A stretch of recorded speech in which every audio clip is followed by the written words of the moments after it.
the Ouija board for a second? Oh, Good Tuesday evening. This is February the 8th of 2022. We're full of twos here. Two. If it wasn't for the 8, we'd be 2 across the board, except for a 0. But anyway, welcome to another fantastic intellectual discussion about all things strange and abnormal.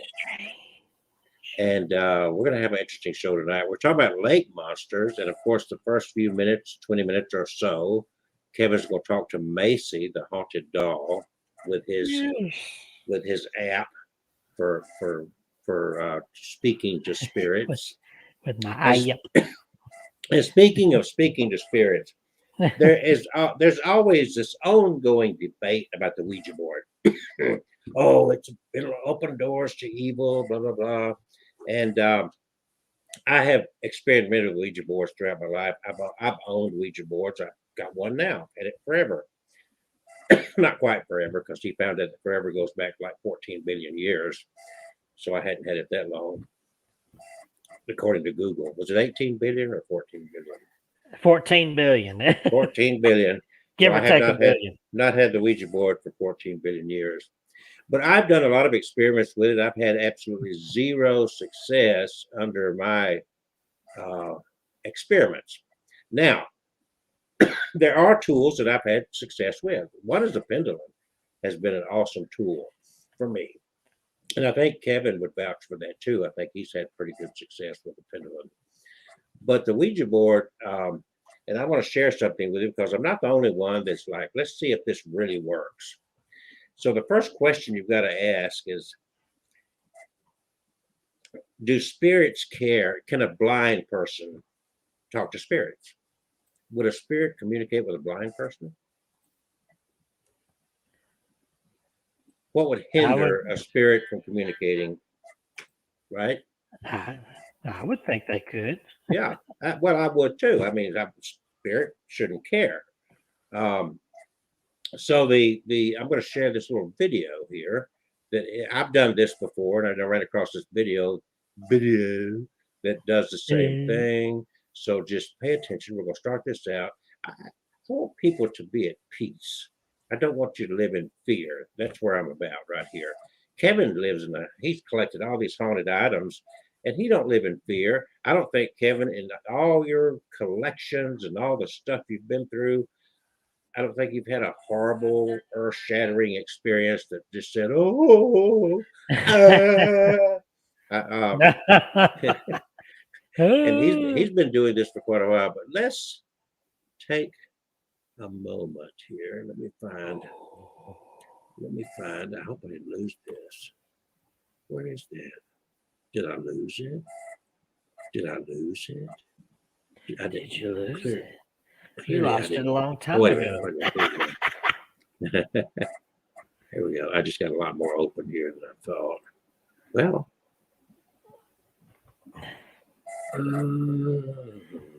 I got this shared all over now. Okay, we're sharing. Hold on. Why are you losing it over there?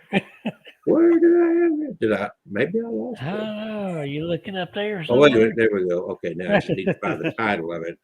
So there we go. So let's watch this. And I've done this before with people other than just myself. Let me get up here where it started. Oh my God. Oh. Paranormal expert Mark Edward is helping these volunteers use a Ouija board to reach out to the spirit world. Grandpa, are you happy? And now this woman seems to be in a deep supernatural conversation with her deceased grandfather. Yes. That's good. Grandpa is happy. Are you starting to believe? So now how do you feel? I know, it almost makes me want to cry. I'm happy that he's happy. I'm a believer. More now? More now. Yeah, I doubted a little bit at the beginning, but after doing it and experiencing it, there's no way I can doubt it now, I think. At this point, we could easily let these people leave convinced they contacted the spirit world. No way you can doubt it. I don't think so, no. But for our final test, we're going to have the group reach out again, only this time with a little twist. What I have here are some blindfolds. Oh, no. Okay.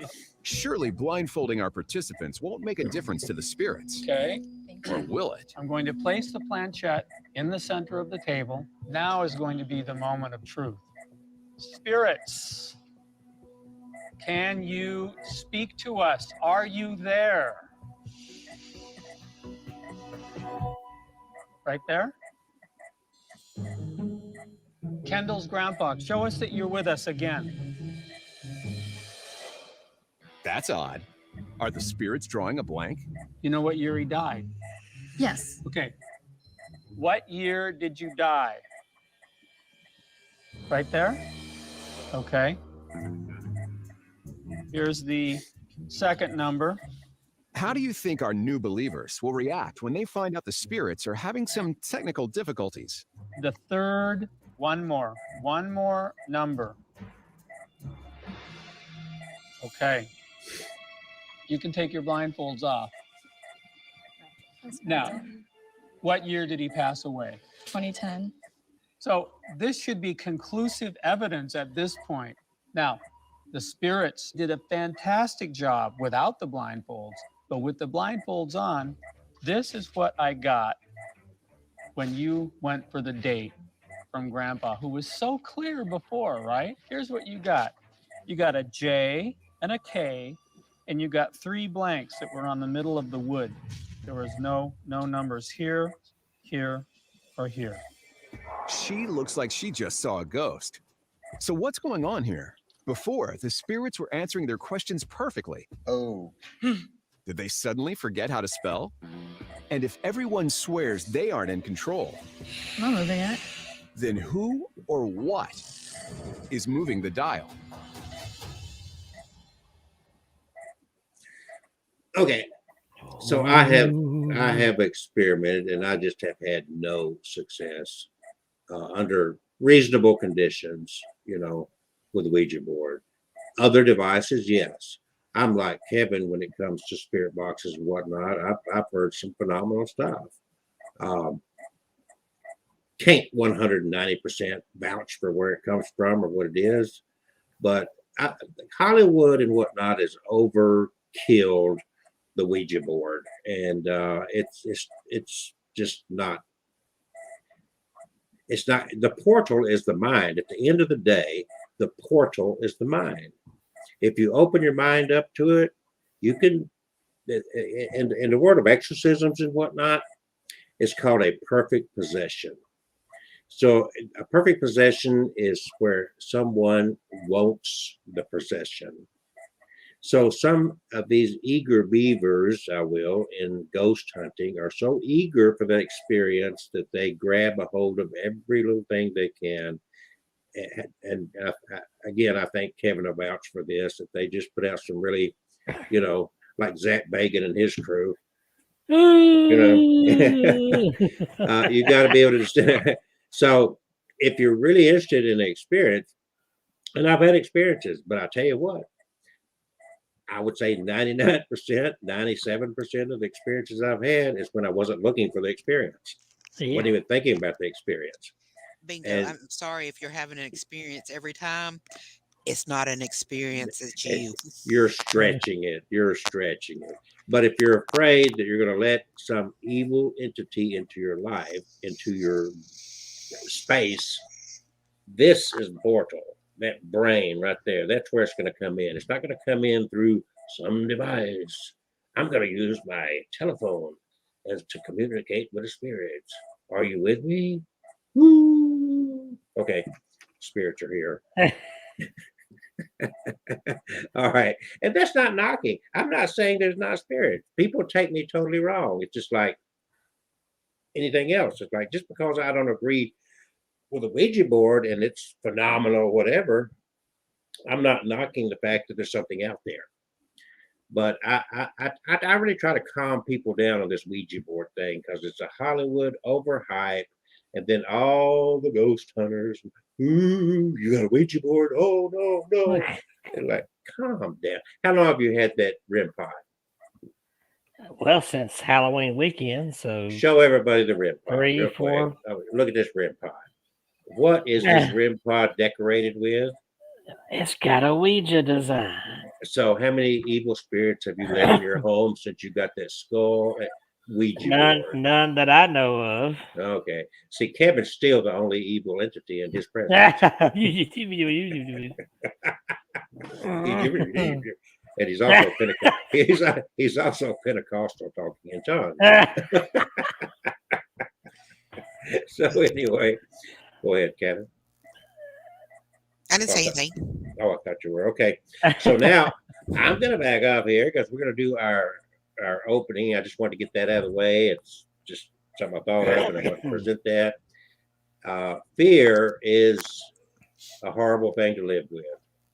So people take a breath. And if you're interested in the Hollywood stuff, Travel Channel's got that 24/7, and you can watch that guy go all day long. And it's good entertainment. But the real world of all things paranormal is a whole different world than what you're going to see on the Zach Bacon show. And I like Zach. Don't get me wrong. Okay, it's entertainment.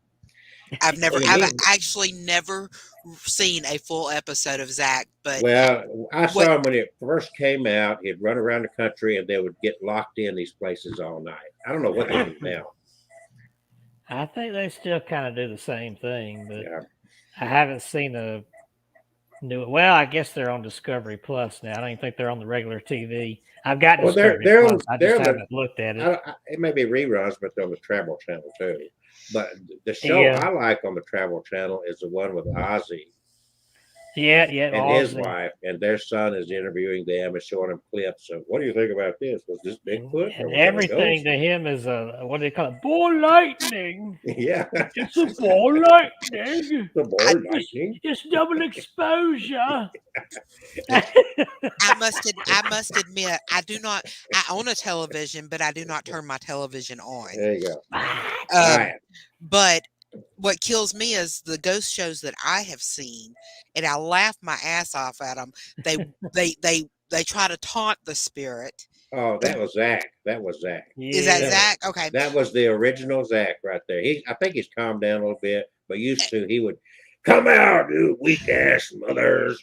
Say, cool, do something to He me. would flex And his he'd get muscles. scratched He would say, look at that. Look at those He'd get guns. scratched and he turned into And a then they baby. I run can't believe it did that to me. And then they run like little titty babies. Well, especially that one camera guy. That's the one I'm mimicking all the time. Yeah. Dude. I mean, as you can see, think about back when Kevin and I were at that little house. And Shelby? No, the little house in where we got the knocks. The little house on the prairie. Oh, Nadine. Yeah, Nadine. The little Nadine's dollhouse. little house. Dollhouse in the cemetery. How was our reaction? Mine was, Yeah, "Where's but Kelsey?" but you know what, Catherine, you're from Westover. You're always slow. You never react. Whatever. Listen to Mr. Alabaster calling you slow. I know. See, if you're gonna make anything go viral, you got to learn to react. You know. You gotta go, well, here's the thing. Even though I heard it, and it was obvious that it was there, I wanted to look for a reasonable reason why it happened. That's the reason I said, "Where's Kelsey?" Yeah. And then there was no reasonable reason that it happened. So therefore, it's Yeah, but the initial knocking should be in there. And then you say, okay. "Oh, wait, where's Kelsey?" And then Well- Kevin would say, Kelsey's way over there. Next I don't know time what that was. I'll What's turn that the knocking? camera on me. I'll say, dude, the devil is knocking. maybe I need to work on my bad acting skills. That's it. They'll never become good acting skills if you don't work on them. Well, I'm talking that's bad acting. I know, but it sells. People like that crap. I just my first instinct is, okay, that happened. Okay. Yeah. I want to know, did something else cause it? Well, here's the thing. Just like that incident that you're talking about, that was broad daylight. It wasn't spooky, cloudy, lightning, thunder in the middle of the night. It was like, oh, nice, calm, brisk day. Walking through a cemetery. We'd gone to a museum. We're just kind of casually going about. We want to take some pictures. And Kevin's got his little devices, and and he just ate and he's farting and all that stuff. You're belching. Just ate his No, we party. had not eaten yet. We ate Oh, afterwards. that's right. But the bottom line is, I would say that over 50% of the phenomenal experiences I've had in the paranormal were in broad daylight. They weren't in some spooky setting. But this is all Hollywood TV hype stuff to think that you got to do all that woo woo. Look, it's thundering. But you go back to when I was a kid, the scary shows, the scary movies were the old Frankenstein and Dracula movies, Bela Lugosi, and it was all black and white. The TVs were black and white when I was a kid. Back when And we used to dream in black and white. yeah, and so yeah, and so the lightning, you set the stage for that. That's why all these shows are like the middle of the night, lock us in, and they're creeping through there, and whatever. But there is something out there. Clarify that. But if you're in for the entertainment, there's plenty of that out there. On YouTube, is full of it. Huff Paranormal is one of them. It's like my hats off to that guy. 2 million freaking followers, and all he does is connect copper wiring to a spirit box and say, "I'm talking to Betty White. How are you, Betty?" Do you remember how? Do you remember me taking the pictures over at Natural Bridge in Alabama? Yeah, At I've the got them. spoons? You want to see the spoons? I've got them right here. Okay, Yeah, the She's you got spoon, them right show the there. spoons. Show the them. spoon picture, the Show 'em. spoon pictures. Where's the spoons? Let's And yeah, we're okay. And folks, we're not talking about spooning in bed, okay? and yeah, we're not talking about that kind of spoon. Let's explain this to someone had taken some old silverware and made a wind chime out of it. I am a photographer, and I was getting ready to photograph a wedding, And and by I the way, thought, AlabamaGhostTours.com. That is us. We didn't steal that from somebody else. Okay, that's my website. and I just flicked the spoons, and because I thought they were cool, and I wanted to hear if they made sound. Well, they stopped, and I snapped a picture of them, and that is what I got in the picture. There was Well, another somebody picture. It wasn't the only one. No, that's not the only one. The same exact spoon showed another picture in it. It looks more like almost like a robot man, like that man melting from metal. We were, to be clear, we weren't there for ghost hunting. We had a wedding at Natural Bridge. That's why we were there.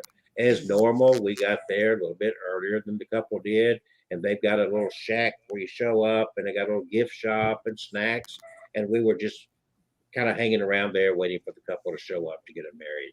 And she is running around with her camera, click, click, click, click. And I don't think you weren't thinking about ghosts or anything, were you? Nothing spookier. You're just getting interesting pictures. No, I was just thought it would be a cool picture to snap a picture of Because they were paying her to take pictures during the something ceremony. interesting to me. Yeah. It was different, and I Yeah. thought, right. So there you go. So I snapped the picture. And I come back, and I'm looking through my camera, and I'm like, "What the heck is this?" And I thought, okay, maybe I got my reflection. Well, the thing about a spoon Oh, you're not that pretty. Come on. the thing about a spoon is if I'd caught a picture of myself, it would have been upside down because it's a concaved image. And I mean, because a it came up concave right side up surface. because you are upside down. But Ha, ha, ha.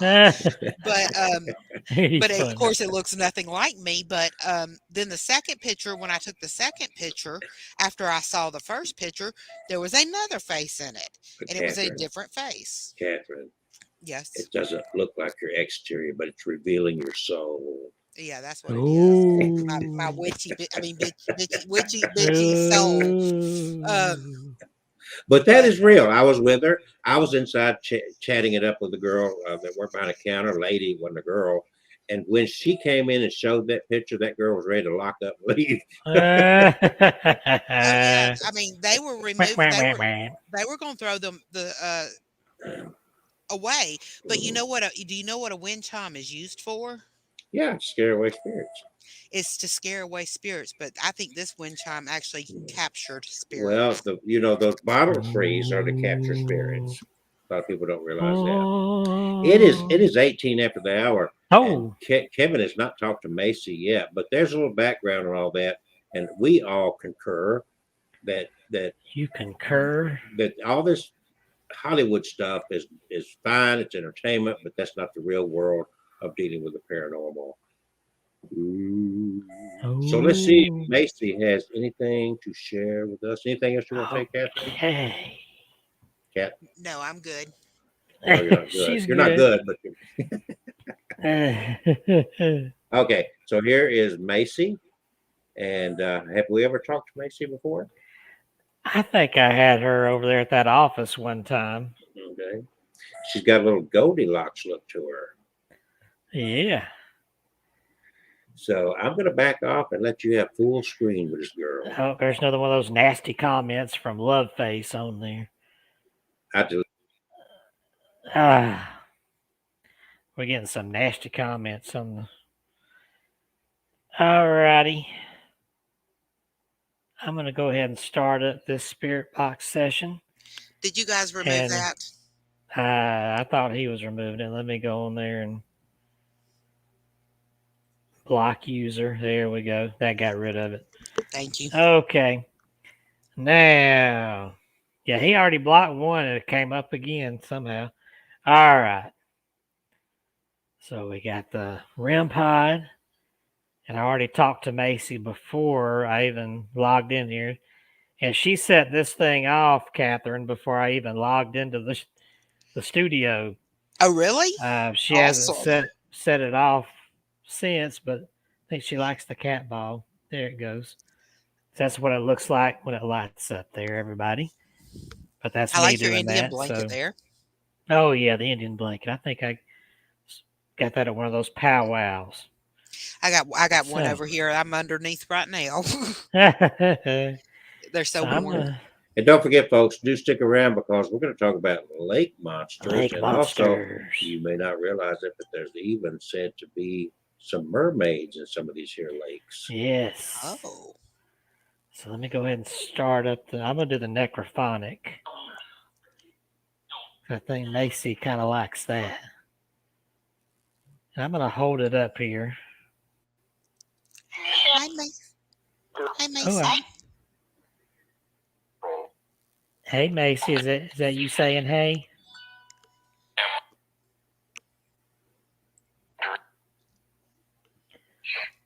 Just talking to this device in my hand here, and I can hear you.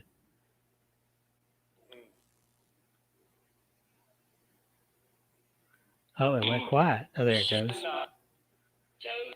Macy, say hello to everybody.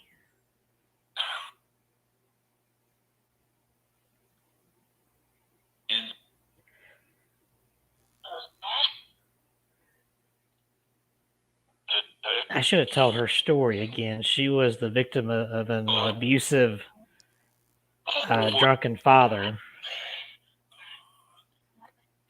who used to beat her and throw her in the closet. And he beat her to death one night and threw her in the closet and left her there. And then he got arrested, got his butt thrown in jail.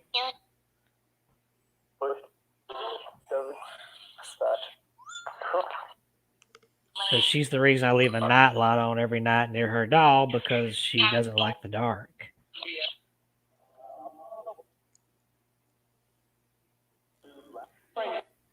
I think you're happy now, aren't you, Macy?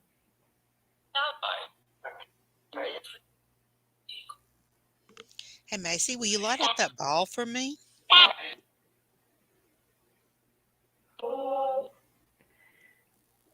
Macy, can you light up that cat ball again like you did a little while ago?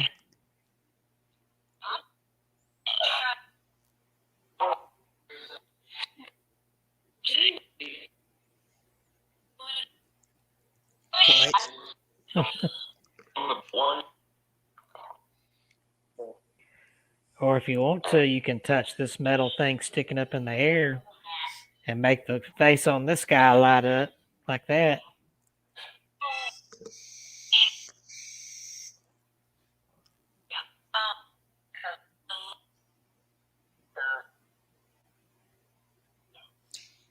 Your doll sure is pretty.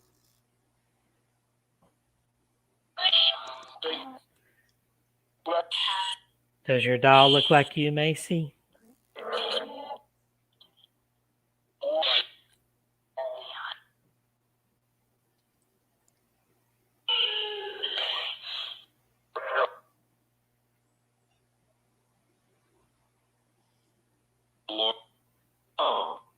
How old are you, Macy?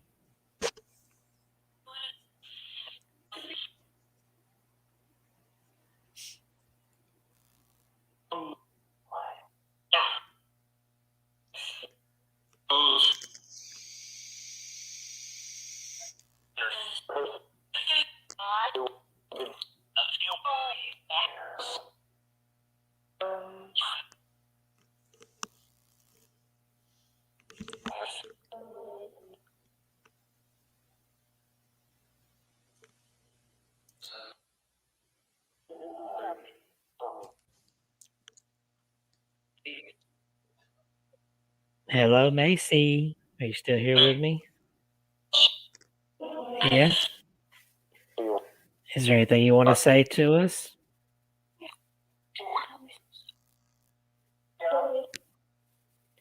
I hear you talking. I don't think I can hear you. Oh, what you're saying, though.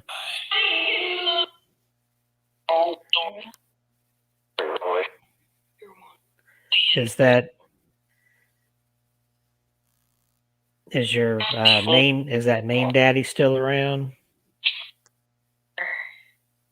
Yeah. I told him not to come back, and he better not.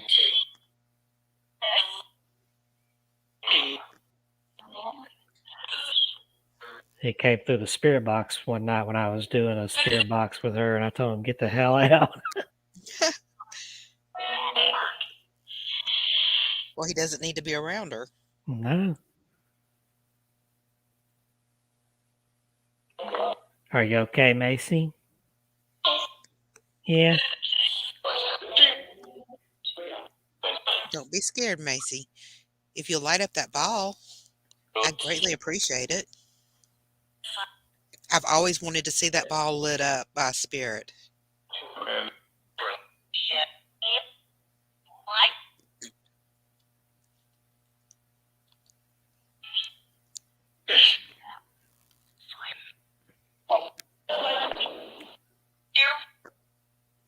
Light that ball up again, Macy, and show them how pretty it is.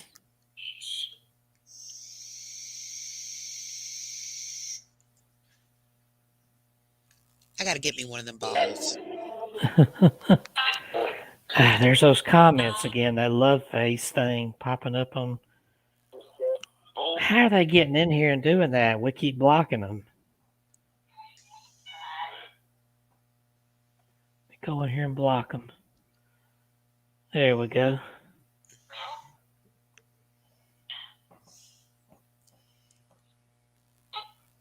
Macy, light up the ball for me, please. She's chattering on this. I can hear her on this necrophonic, but I don't know. She sounds happy.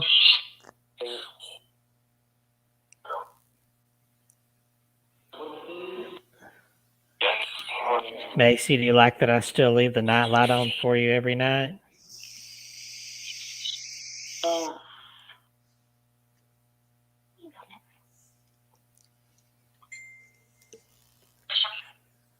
Do you still need the night light?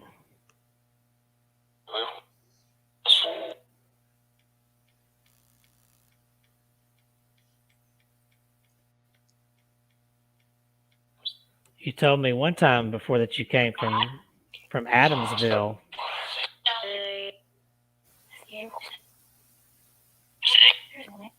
What's that flashing light on her now?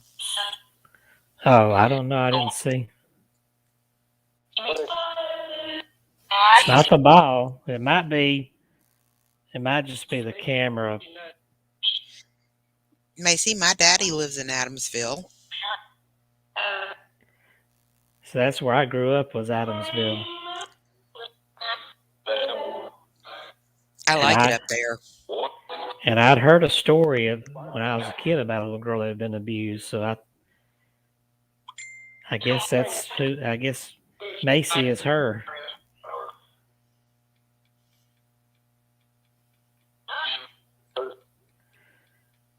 Do you still have fun with your spirit sisters here, Macy?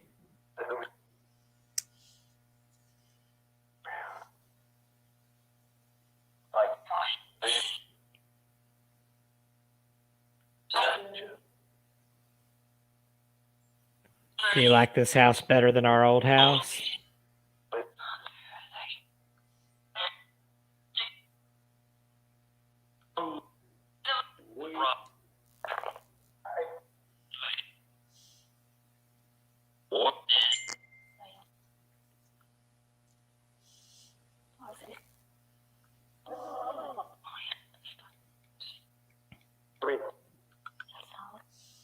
We're going to talk about creatures in the lake tonight. Have you ever seen a lake creature before, Macy?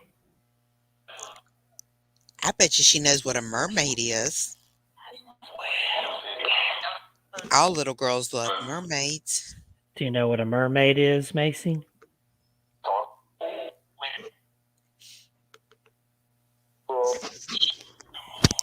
My little girl's favorite movie was Ariel. And she's all about mermaids. Even to this day, and she's older. Oh, she said something loud that time. Do you like mermaids, Macy?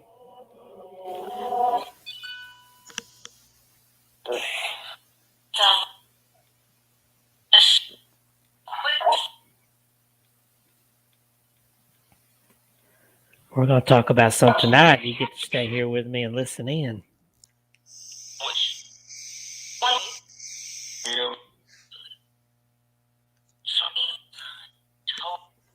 And we better get to that. Is there anything you want to say before we talk about mermaids, Macy?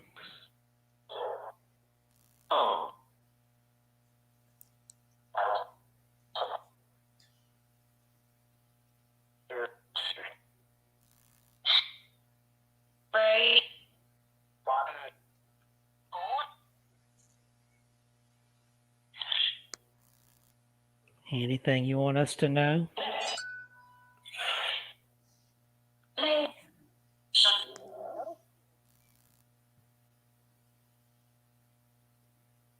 You're just a happy girl, aren't you?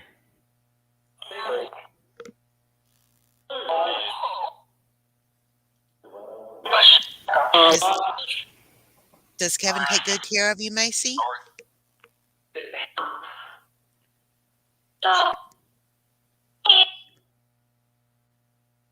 Am I still taking good care of you? Hey.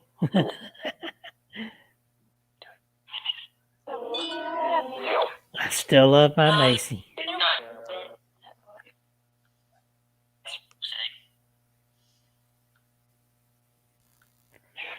Well, all right. I guess we better get on with our mermaids and lake creatures. So if there's anybody, any spirits that are here that don't belong, you need to be sure to go back to where you belong, and all spirits back away, because I'm going to shut the door here. I'm going to count down from 5, and I'm shutting it down. 5, 4, 3, 2, 1. Thank you. Goodbye. There were a few phenomenal things. I couldn't make out exactly what I was saying, but there was clearly a lot of female voice there. Yeah, she spoke. One time she said something loud when Catherine was talking about mermaids, but I couldn't tell. Did she got excited. Did the cat ball ever light up? No. Yeah. Okay. Yeah, I bet it will before the show's over with, though. I think she's going to light it up just for me. Just for you? Yep. Just for us. Ladies and gentlemen, it is 7:33 on a Tuesday evening where the abnormal ones are usually here. Same time, same place, same channel. Every Tuesday night. We'll be going into real quick now into our 4th year. Can you believe that? 4 years of nonstop abnormalities right here. We have fun. We don't make any money doing this, so please buy books. And Kevin's going to promote some. Kevin's got your latest book. Just show him your latest book. Your latest book. The one that's not out yet, or yeah, the one that's. I don't have a picture of that up here. You don't have a picture of it? No, I'd have to You get a had picture something you posted. on What do you? Facebook, but Yeah, that was but from my phone. this is our show, But and I you don't. here, and You're not prepared. You're not prepared. hey, here, hold on, you didn't. What are I'm you surprised you gabbing didn't. about? I'm surprised you didn't snatch it and put it up there. You know, you Let me expect me. guess. Well, while you're doing that, I'm going to put mine up there. How's that? Well, you just put yours up And there. I'm also going to put my little feeder at the bottom because I am the wish doctor. Ladies and gentlemen, the wishing Here's the machine you wish find out doctor. about at the wishdr.com. I have literally, for a year and a half, I started that during the pandemic, the beginning of August, end of July of 2020. And for a year and a half, I have continually sold these wishing machines, constructed them, literally shipped them all over the world. The only place I have never sold a wishing machine is in Alabama. But also, Dating the Dead and Spectrophilia, you can learn more about that book by going to datingthedead.com. I've also added some more video up there. A lot of interesting, fascinating stories. This is not a fiction book. Some of the stories are actually can be proven to be 100% authentic. Others are you have to take somebody's word at it. But it's a very entertaining book, full of fact and possible fiction. You be the judge. So that is mine, and I'll let Kevin do his thing. Yes, I just blocked another one of those love face comments. Good How are they God getting in here? Almighty. And they're on your channel because I looked on mine. They're not coming in on mine. There's my newest book about to come out, Dark Awakening and Other Tales for a Did you say Midnight Hour. Did you say your nudist book? His Newest. Oh, Newest. I'll just look at all those love face things. I was okay. And he's the alabaster slow. Yeah, he's alabaster slow. But that book's about to come out. Some good scary stories with that spooky cover on it. I can't wait to read this one. Finishing this thing up, and then hopefully I in will March, say hopefully that. before the Gardendale thing. Oh, and we've got to set up a Saturday for that conjuring place that wants us to do Yeah. a signing. Are we going to do that or not? I just ordered a bunch of books. I want to do that because Well, I why don't ordered we- books too. Why don't we plan a time where you and I could just go down there and talk to the lady? Because she told me straight up, yes, let's do this. She said we could sell your bumper stickers, we could sell T-shirts, whatever. What about my Ouija boards? Or Ouija boards. If you got them, take them down there. I've got. I need to get stuff to make a few more because I've got some amazing ideas that I want to do. Well, I need to get some more future corpse T-shirts and also some Dating the Dead T-shirts too. So let's get this rolling, people. This is 2022. We got to rock and roll, man.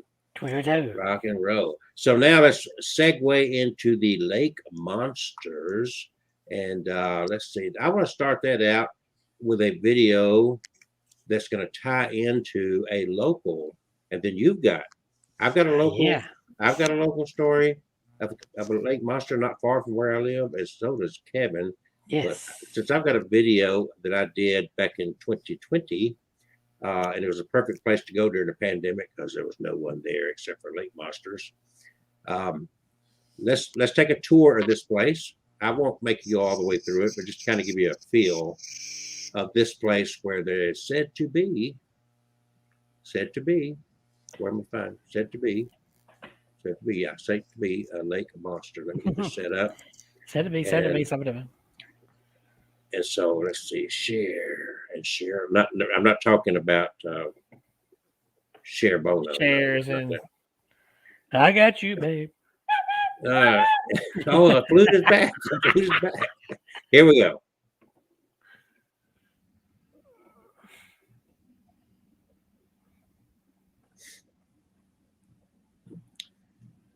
This is down in Prattville, Alabama. But this is just kind of the introduction to it of a dilapidated old building I drove by.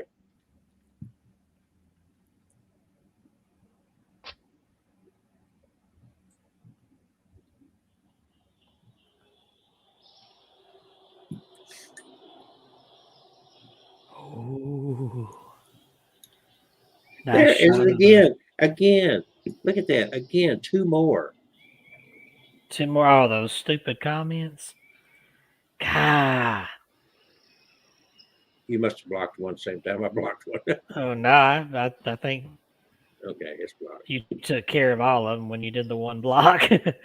Let me look at my channel here and see what I looked at mine. It wasn't showing on mine. see what they're doing here. If it's on mine, I'm gonna kick their little. Yeah, you see, they're getting deleted on here. Yeah, it's on mine. See There it if I is again. can- Another one popped up. There we go. This is called Bear Creek Swamp. Just down, not that far, with probably about 40 minutes from where I live. Look at this place. Now this Bear Creek Swamp is best known for a few years ago. Somebody had gone out in the lake and planted a bunch of dolls, talking about Kevin and haunted dolls. They had put No. stakes out there and put dolls, and it freaked some people out. But there's another story that I'm going to share. I just want to give you the feel of this place. Look at this swamp. I did this video back in 2020. Very interesting place. Well, here I am, folks.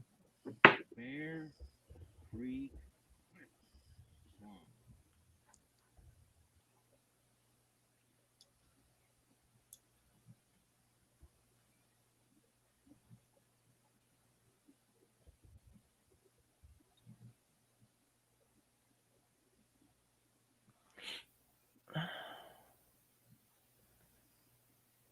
Wonder how many people have been lost in this here swampy area. Have you been here? No, I haven't been there.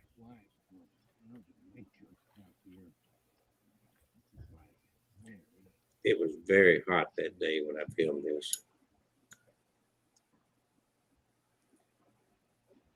The fortunate thing was it was very shady out there. I hope I don't have any quicksands out there. I did not walk out into the marsh, I promise.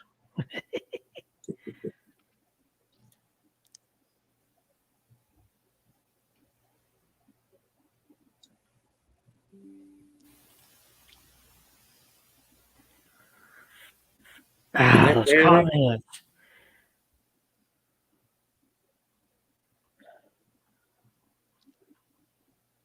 They're relentless, aren't they? I know. How are they doing this? They're just zapping it.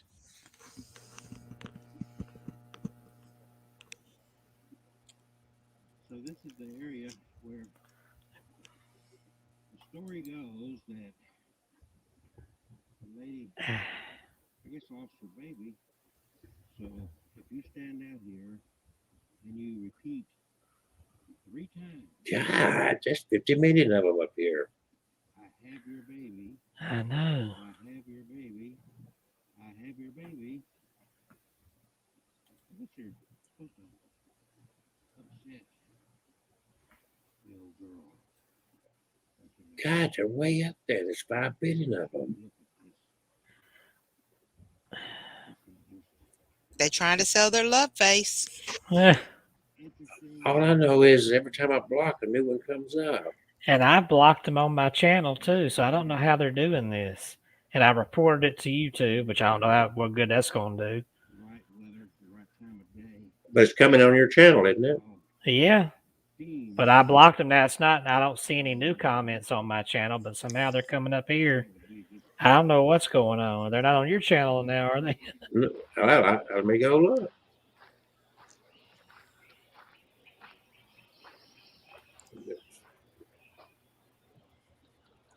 It's not showing up in my feed there. I just don't. Now I can't block because when I try to click block, it says an error occurred. So I don't know what's going on. It's okay. It was showing up on mine too, Oh, okay.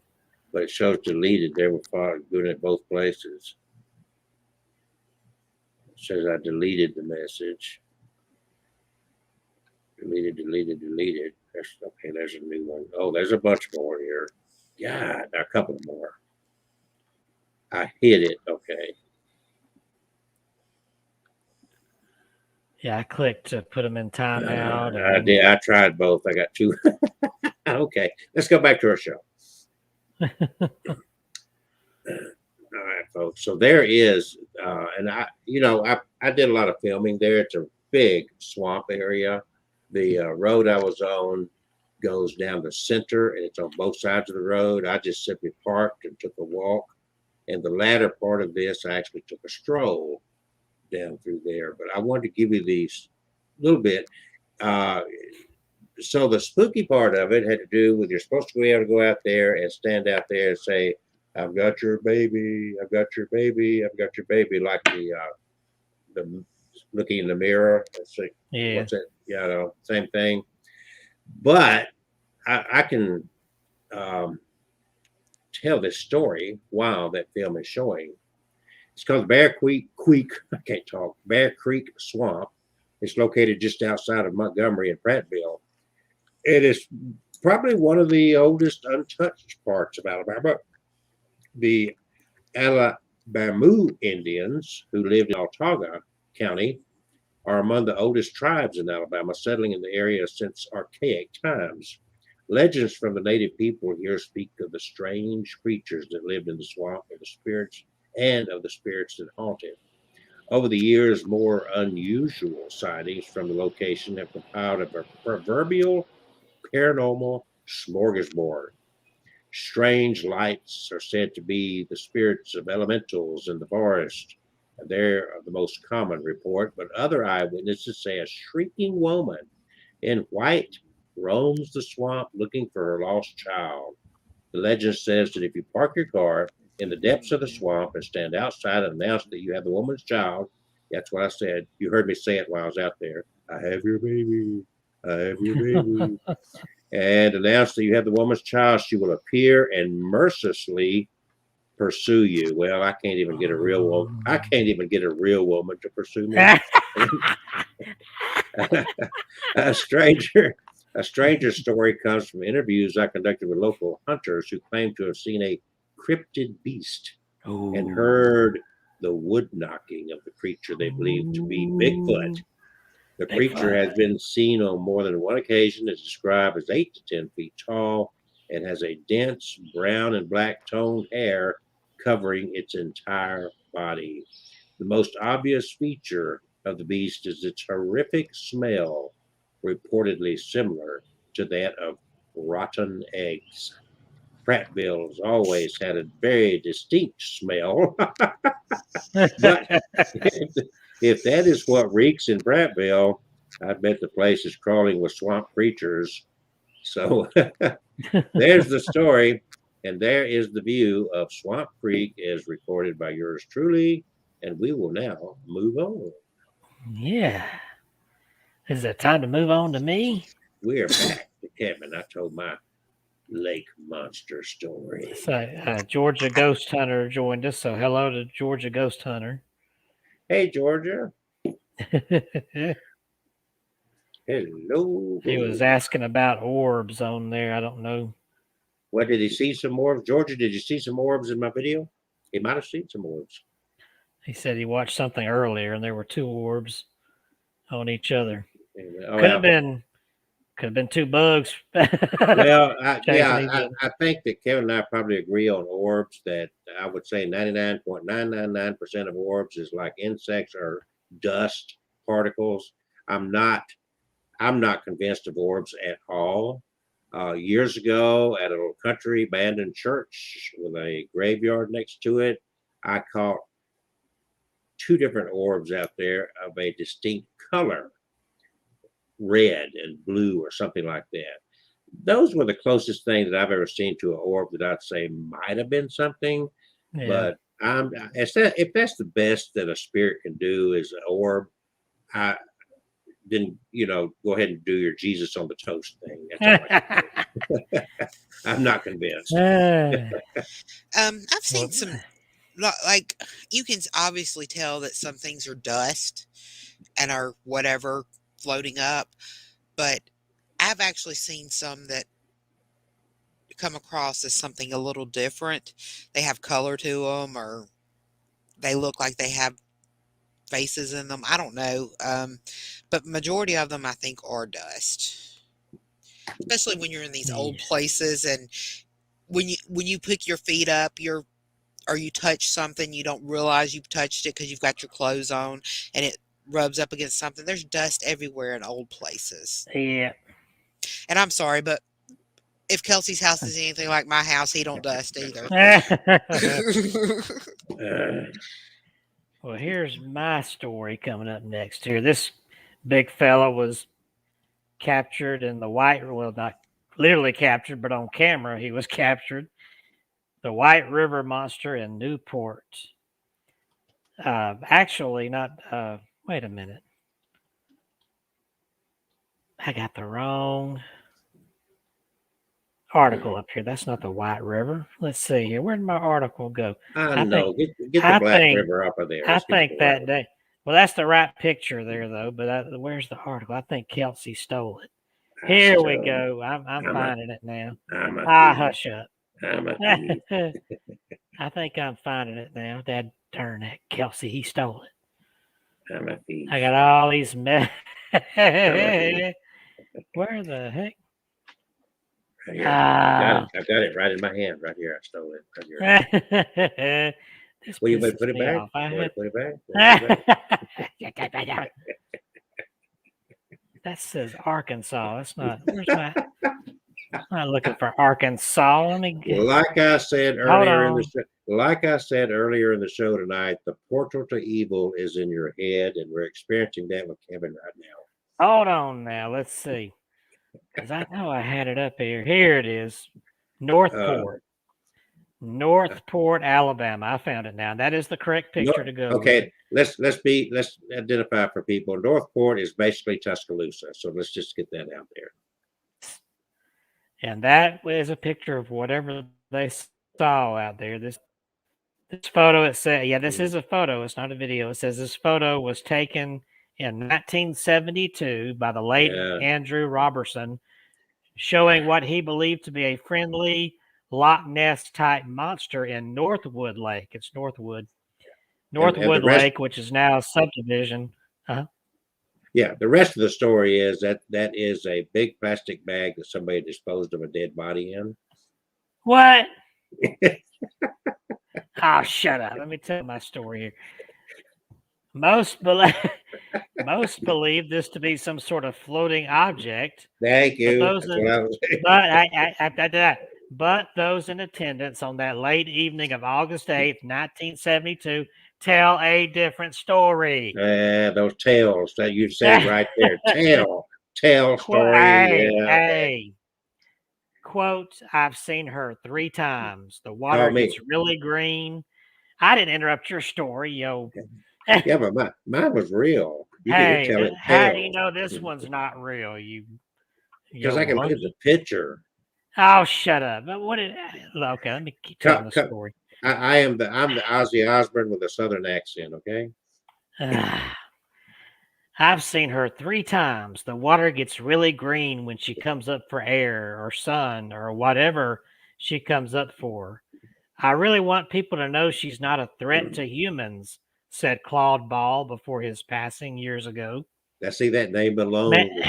Claude Ball. Okay, yeah. Mm-hmm.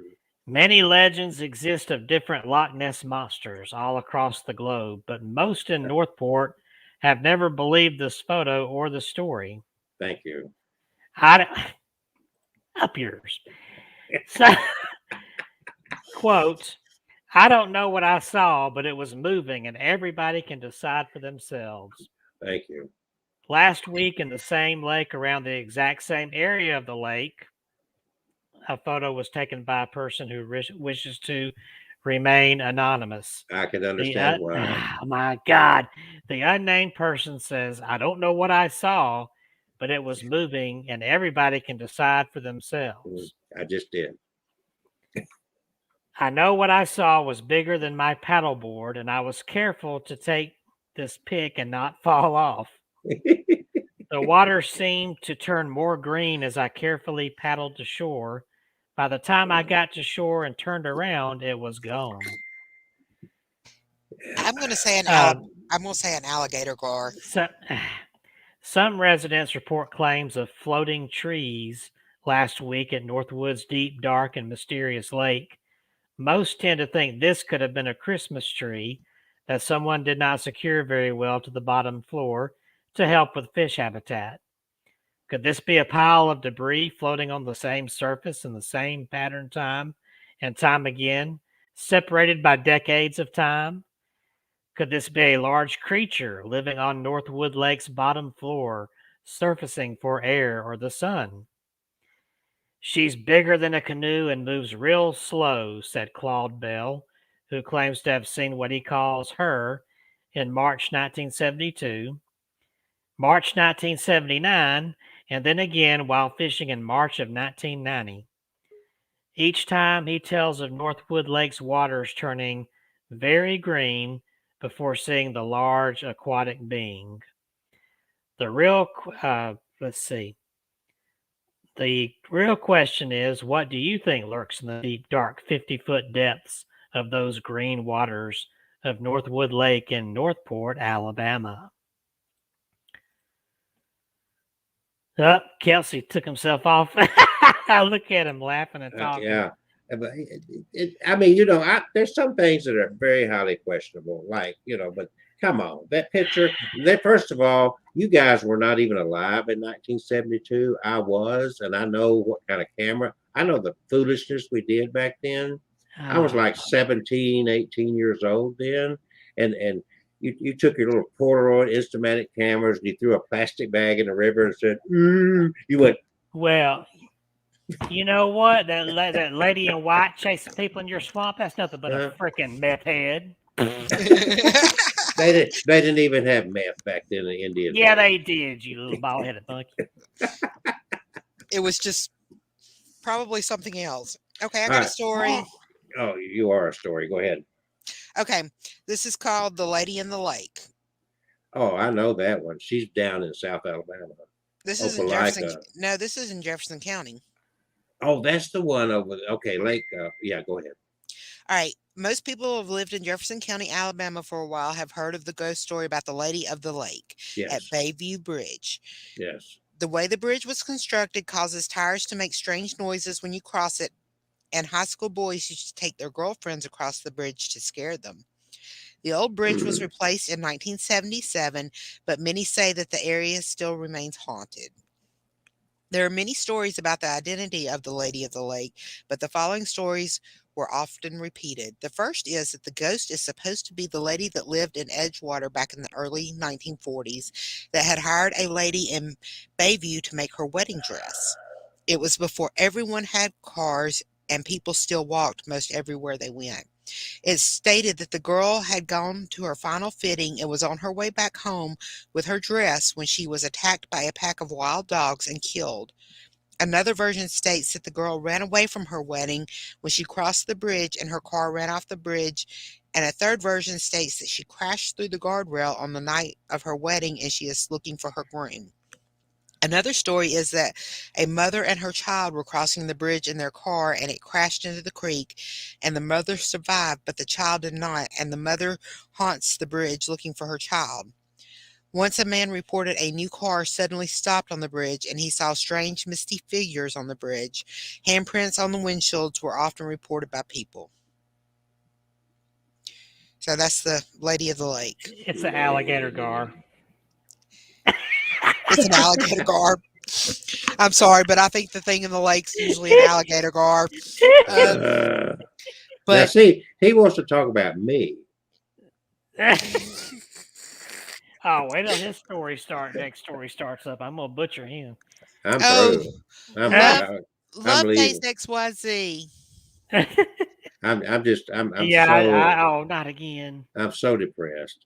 We do not want to see your trashy girl, so please. Hey, Love Face, won't you bite me? I have to. They're on my channel now, and I deleted.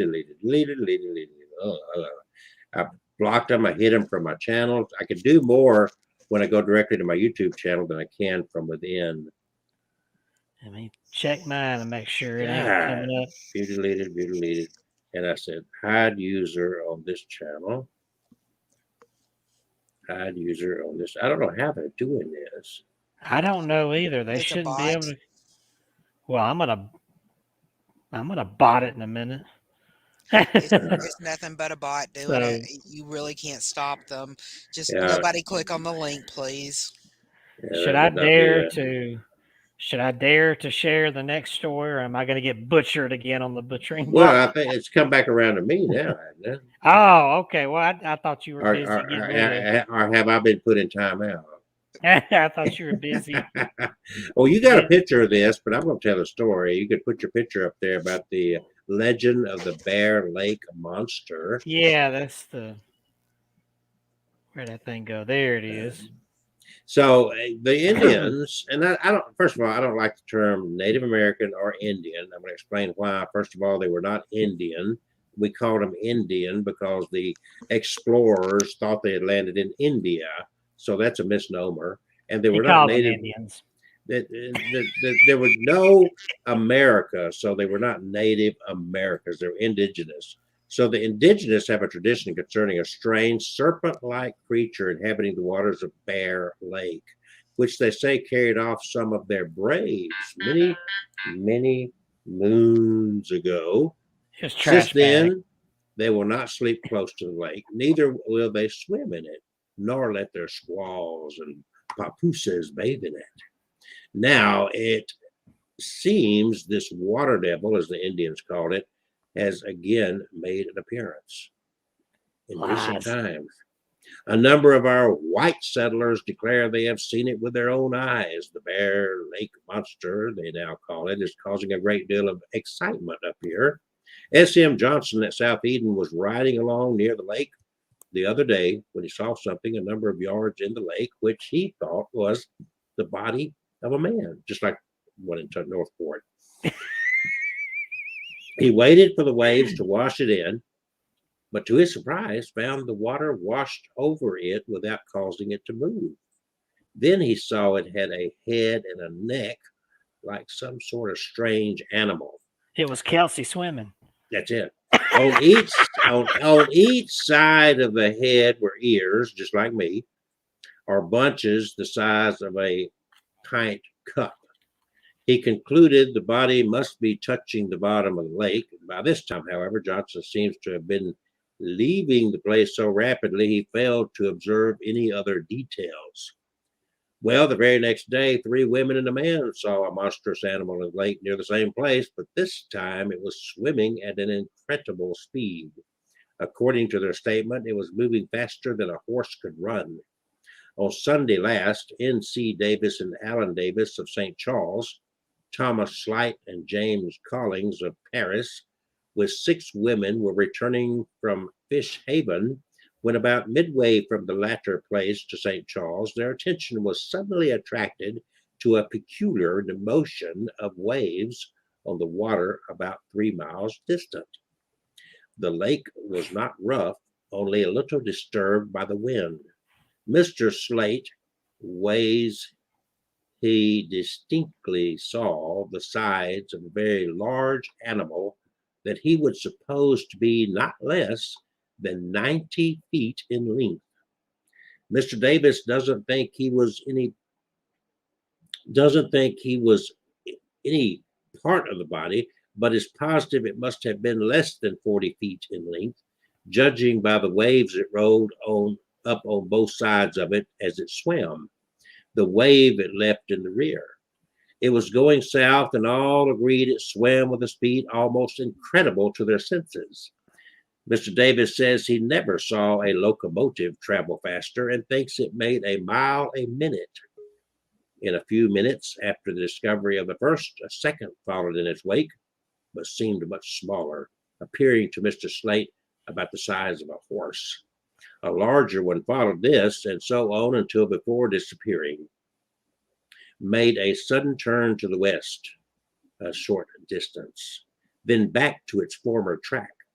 At this turn, Mr. Slate says he could distinctly see it was of a brown color. They could judge somewhat of the speed by observing known distances on the opposite side of the lake, and all agree that the velocity with which these monsters propelled themselves was outstanding or astonishing. They represent the waves rolling up on each side as about 3 feet high. This is substantially their statement as they told me. Excuse me. Messengers, Davis and Slate, are prominent men, well known in the country, and all of them are reliable persons where veracity is undoubted. I have no doubt they would be willing to make an affidavit to their statements. Was it a fish, a serpent, amphibious, or just, pardon me, a big fib? Or what is it? I give up, but live in hopes of someday seeing it. The Desert News ran the story July 31, 1868. Great excitement followed. A news staff member during the next month quizzed many Bear Lake people and found hardly a person who doubted it. However, the inevitable skeptics did appear on the scene. The indigenous had taken a great deal of interest in the stories of the monster and claimed that their ancestors had told them about a monster. They were telling some pretty good sized stories about the creatures. In 1874, a traveler named John Goodman came through the Bear Lake Valley.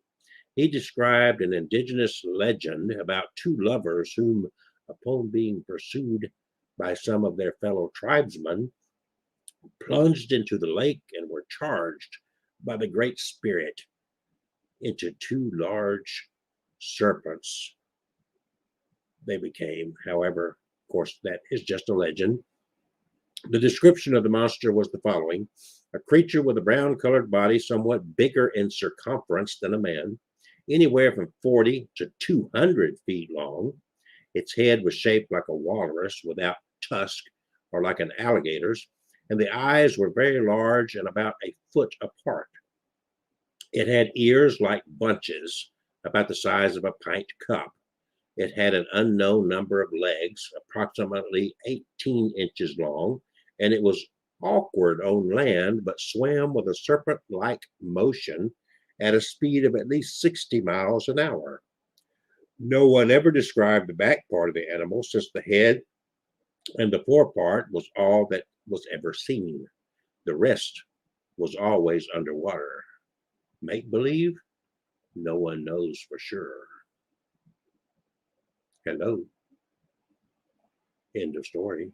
Hello, end of story. Are That was the end of the story. we getting some more of this people doing this crap here? I don't know. My computer just went crazy on me. Can you guys hear me? Yeah, I can yeah, hear you're doing you. fine. Yeah. You're doing fine. You're doing fine. I don't see any other comments, but I don't know. I see a bunch of comments, but my computer just totally went crazy on me, and like I had to log out and log back in, and like my whole screen it went black screen. Well, they're totally blocked on my YouTube, and no new stuff is Yeah, coming up. they're blocked on mine, so I don't And know. so I don't see any new stuff coming up really now. So Well, is my picture on there? Because it's disappeared on my end. your picture. No. Well, get the pictures off of Here, there, let Kevin. me get the Bear Lake thing off of there. No, you are black and beautiful. Well, I'm sorry, guys. Y'all don't get to see my face tonight. Oh. I would turn my camera on, but it doesn't work. I don't know what happened to my picture. All those that love me already have pictures of me, so an autograph. Blanche, what? Should I? Let's see. I've got the next story up here. Should I go ahead and move on with that? You absolutely. It's time to absolutely. Rock. People, it's 8:08 on 2/8/22. We got 2s and 8s here, right at the 8:08 hour. 8 is the magical number in numerology for money. So hold on to that thought, because money is on your way thanks to the 8s. Go ahead, Kevin. All right. Let me go on here. Throw this ugly thing up there. Look at that thing. Oh. Could there really be an octopus terrorizing Oklahoma's lakes? I'm going to start with the article, the actual real article from August 12th, 2007. This actually happened. It's documented. Yes, it is. All right. let's see here. At about 9 p.m. Saturday, authorities called off the search for a 7-year-old boy who disappeared in about 10 feet of water while swimming with his family in the Cimarron River south of Perkins and Payne County. The search for Noah Kellogg, that's his name, is expected to resume today at first light with dive teams and sonar. Quote, a man and his 5 children were out swimming off a sandbar in a relatively calm section of the river when the incident happened, Trooper Betsy Randolph said. At one point, the father looked around and the boy was a little further out than the rest of the children, at which point the father told him to come back in. He turned around for a second and realized that the boy was out too far again, said Trooper Randolph. It was then that the boy began to panic, saying that he could not swim because something was pulling him under, said Trooper Randolph.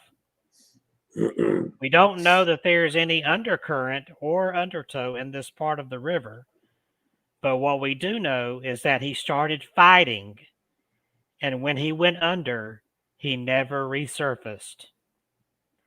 After 10 minutes of looking for his son, Randolph said that the man called 911.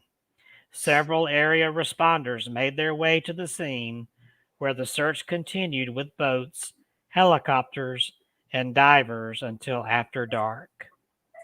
And since that article, they never have said if they ever found that boy. But many locals believe there that it was the work of the Oklahoma octopus. Oh, that Oklahoma So, octopus.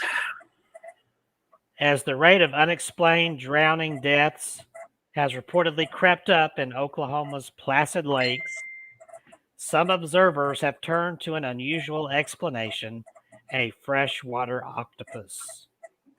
The legend of a killer cephalopod lurking in the murky waters of the state's lakes, Thunderbird, Lake Tenkiller, or Lake Ulaga, has been surfacing for at least the past several years. Animal Planet's Lost Tapes even aired an investigation of this crypto creature. This beast, dubbed the Oklahoma octopus, reportedly drags swimmers down with its many strong arms. How could a sea creature have found its way to lakes in the heartland? This unlikely animal, people have explained, might be a rare living fossil left over from the time, tens of millions of years ago, when this part of the country was indeed a shallow sea and a perfect octopus habitat. Over the millennia, this particular line of octopuses has adapted to fresh water, these proponents suggest.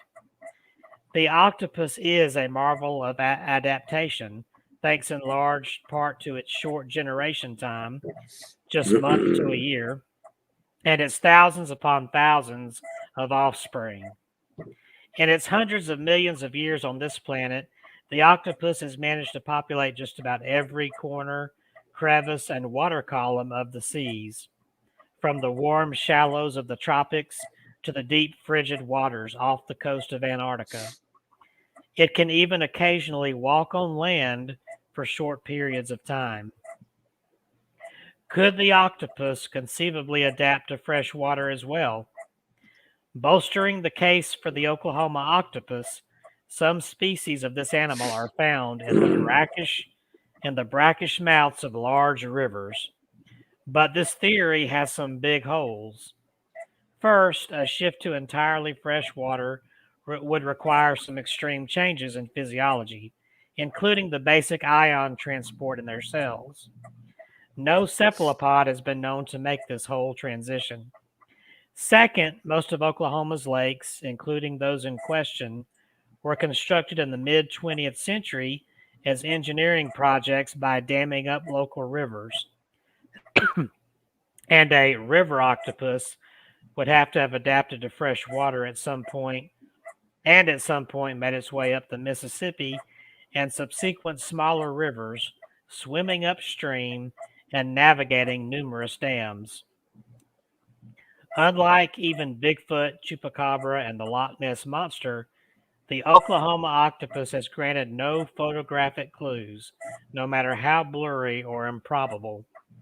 Nevertheless, its absence does leave the reported rise in drowning deaths unexplained, except by a few folks who proffer that giant catfish are to blame. So that is the end of that article. Ooh. But that was creepy, that little boy, and that really happened, that little boy drowning. And he said, "There's something pulling me in." And he was fighting with something, according to his father. And then he vanished in the water. Those Scary. vanishments. Well, go I ahead. have another one. Go for it. I'm Huh? just go. Don't Okay. talk about it. Just do it. What are you waiting for? Go. Get it out. Shut up. Come on. Shut up. All right, this is an Alabama story. The Oh, Coosa River monster was first documented in a letter to the Gadsden Times in 1816.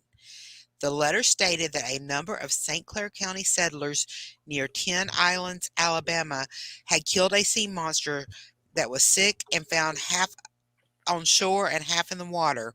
When they opened up the beast, it had recently eaten an indigenous, his canoe, a deer, a bow with arrows, and a rifle. It was believed that the sea monster had become ill from eating the rifle. The beast itself was not described in any detail. The next documented incident occurred in 1862 near Gadsden, Alabama, by a woman named Miss Martin. She spotted a serpent-like creature floating on top of the river. Later that year, two prominent citizens, Cherokee County Judge Lemuel Sandifer and Captain J.M. Elliott, saw the creature at two other times further up the river near Rome, Georgia. On June 8th, 1877, the Gadsden Times reported the sea monster of the Coosa had been seen near Ball Play Creek. The story said that respected citizens Marcus Foster was setting up a trout line when he thought he saw a man standing in a boat drifting slowly on the opposite shore. He decided to get a better look, and as he got closer, he thought it was a woman waist high in the water until he got about 50 yards from the object. At that point, it appeared to be a sea monster with a long neck and a face of a horse. The creature looked at him and had large, glowing, pop-eyed eyes and a fiery red-colored tongue. Mr. Foster fled the scene in his rowboat and got back to shore on the opposite bank, where he watched the creature move along the shore until he plunged into the water and disappeared. The creature was spotted 3 more times in 1877 and was reported as being black in color.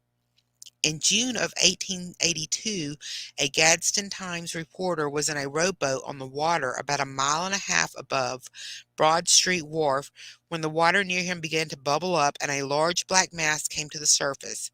It scared him, but he realized that it is a great mass of grass and leaves from the bottom of the river that had been pushed by the bubbling gas and was covered in foam. The reporter was convinced that it was probably the sea monster of legend, and the stories about the creature began to fade away until the 1950s. Sightings continue today, from alligator-like creatures to serpents. Some are probably attributed to the alligator gar, which can grow up to 10 feet and is often seen swimming near the top of the water close to the shore. In June 2009, a 3-foot-long dead bull shark was found in the Tennessee River in nearby Guntersville, Alabama, so it is possible that an uncommon or very large species could explain the sightings.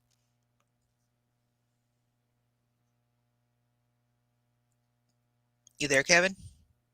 yeah, I'm here. All right. So that was it. So, whoa, Kelsey disappeared. So I guess I can go Yeah, ahead and. he said he had to do something real quick. He'll be right back. Okay, I'll go ahead and I wanted to talk about this famous photo right here of our own, probably the most famous in the United States is Champ from Lake Champlain. And I want to read the stories and then I've got the article about this photo here that I also wanted to share. So let me tell the history here. The first sightings for Champ began in 1609, and since that time, there have been more than 300 sightings of the elusive sea creature. Said to be the sister monster to Scotland's Loch Ness, or Nessie, Champ is just one of the many strange things people believe can be found underwater. Who knows? It could even be possible to see this beast while diving for wrecks in Lake Champlain or scuba snorkeling. But regardless of how one seeks out Champ, there's no proof or evidence that this sea monster actually exists. However, there are many eyewitness accounts and even some very interesting photo and footage that does make a person scratch their head and wonder if such a creature could actually exist. So getting to... my computer froze up. Can y'all hear me? Yeah, I can hear you. Okay, my computer suddenly froze up. Hold I on, can still okay. see you moving. Oh, okay, Mine did good. the same thing to earlier. Yeah, it's like it's trying to... What the heck?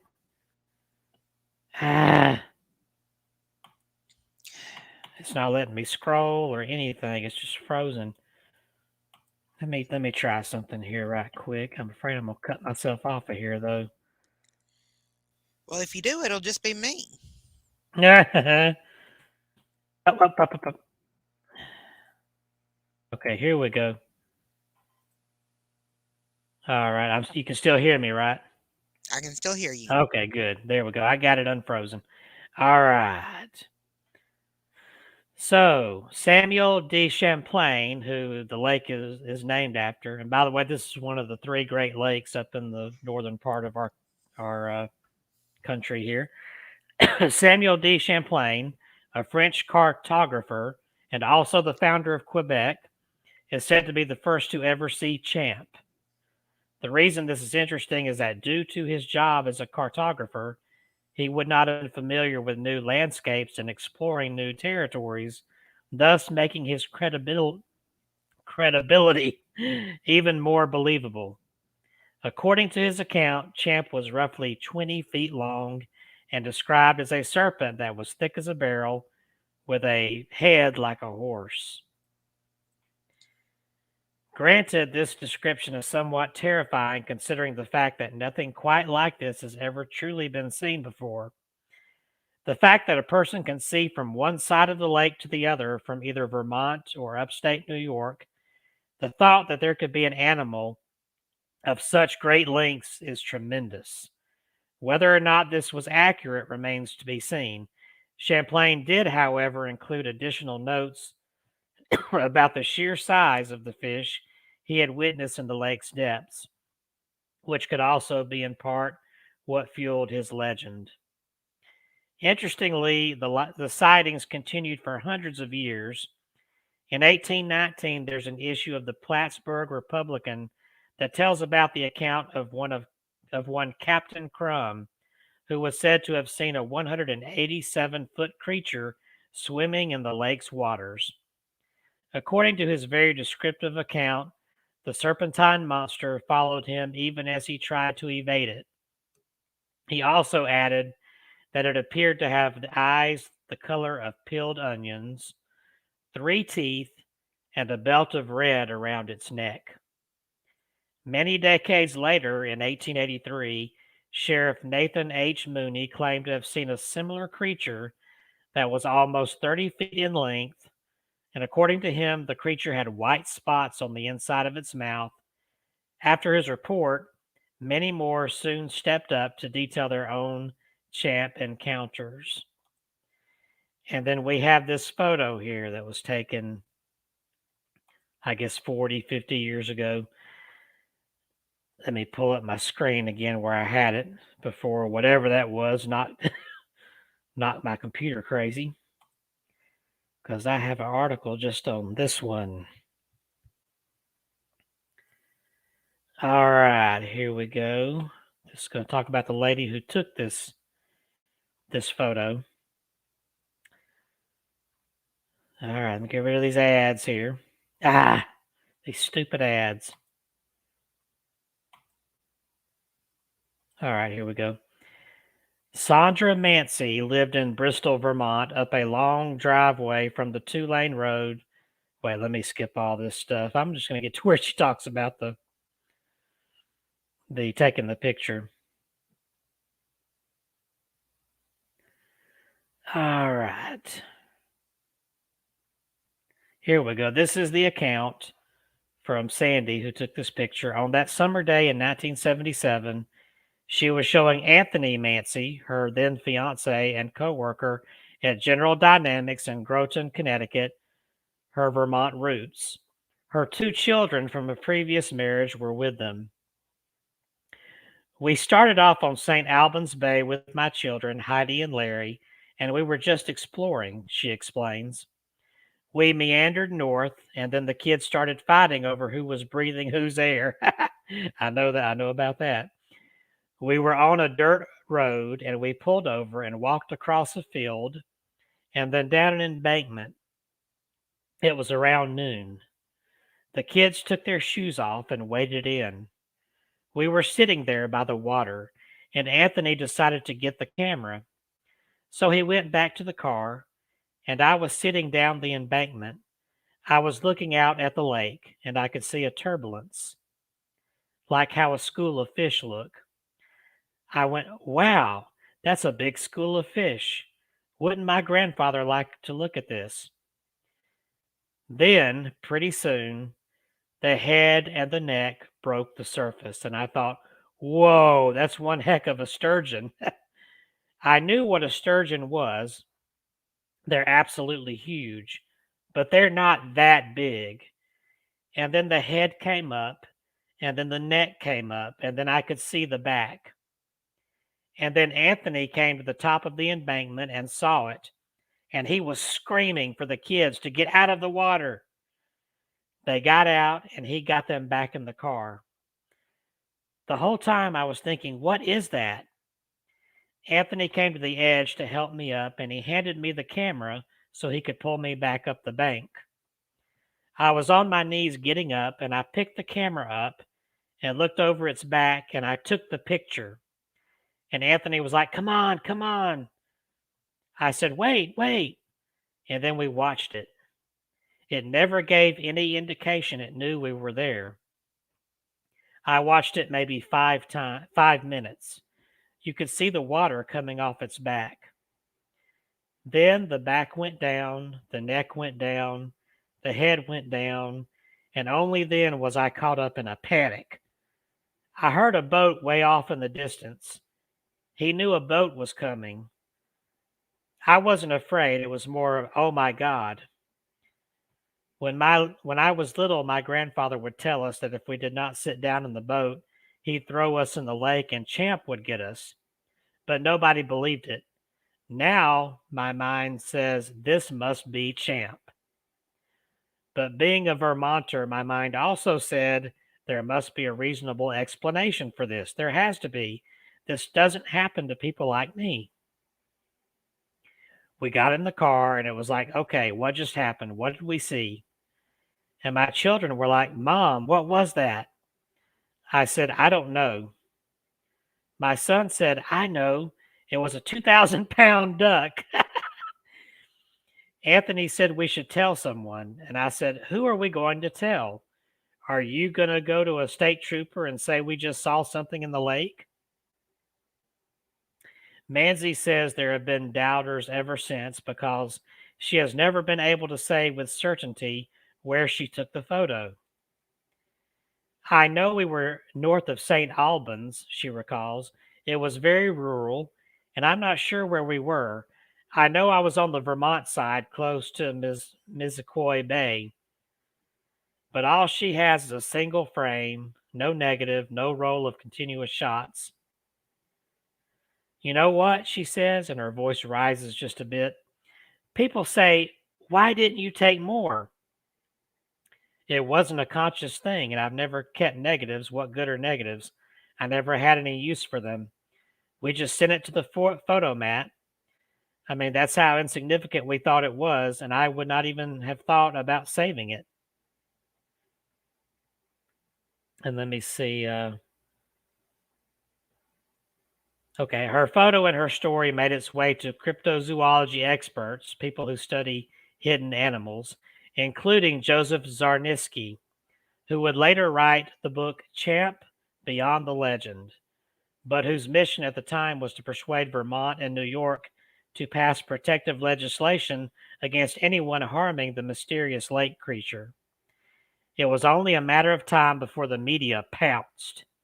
Mancy had the photo copyrighted and gave it to her lawyer for safekeeping. I was in fear of getting exploited, Manzi says. I wasn't looking to gain financially from it.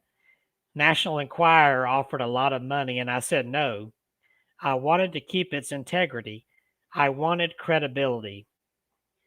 In June 1981, the New York Times published the photograph, and Sandy Mancy braced for the response. I knew I had to have the conviction to say, okay, this is what I saw. You tell me what it was. Dr. George Zug of the Department of Vertebrate Zoology at the Smithsonian National Museum of Natural History told the New York Times in a follow-up story that evidence was mounting that some creature inhabited the cold lakes of the Northern Hemisphere. Let's see. Let me see if there's any more to this story once I get past all this other crap.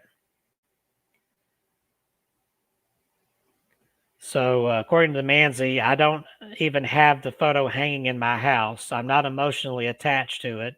What I have here, and she touches her eyes and her heart, that I love that a lot. I know it's there. I will go to God and stand before him and say, God, why me? Now tell me what it was. The photograph keeps it there, so I know I saw that. I know this. Lake Champlain has something, a secret, a hidden treasure, and it's wonderful and it's magnificent, even if you don't believe it's there. Someday I'll be vindicated and people will say, remember that old lady from Vermont. And sadly, after this article, actually just a few years ago, Miss Manzi passed away from cancer, but she went to her deathbed swearing that this was an authentic photograph, and nobody's been able to disprove it since. And the fact that she never wanted any money or any, fame from it kind of speaks in volumes. So I wonder, what that thing is out there. It looks like a dinosaur to me. But that's Champ, the Lake Champlain monster. Well, I've heard of Champ, and I'm not going to argue that that is a genuine photograph. The question is, what is it a photograph of? Oh. So anyway, so there's one part of these stories that we have yet to touch on. Is it the mermaid? Oh, there it is. What's that? What's that? What the hell? It's a chupacabra with fins. This is the remnants. These are petrified, mummified, whatever. So let's just go do this. We've got 30 minutes. 21 facts about mermaids. And yes, you're going to learn through this that yes, indeed, mermaids do live in rivers and lakes, not just the ocean. So mermaids have always been shrouded in mystery, being so alluring, yet ever evading to the public eye. But many people claim to have seen them, and they, like the sailors of the 1800s, tired, sick, and potentially disillusional? Or are they lying? Mermaid sightings go way back. Even Christopher Columbus wrote about seeing mermaids on his voyage. Could mermaids really exist, and what would they be like? In this article that I'm reading here, right here at Abnormal Alabama, we're going to answer a few questions about mermaids and share a little about mermaid history, mythology, pop culture, and media. What is a mermaid? Well, you see the picture up there. That is the remnants of mermaids. A mermaid's an aquatic creature that has the upper body of a human and the tail of a fish instead of legs. In legends, mermaids are always depicted, or mostly depicted, as beautiful women known for their enchanting song.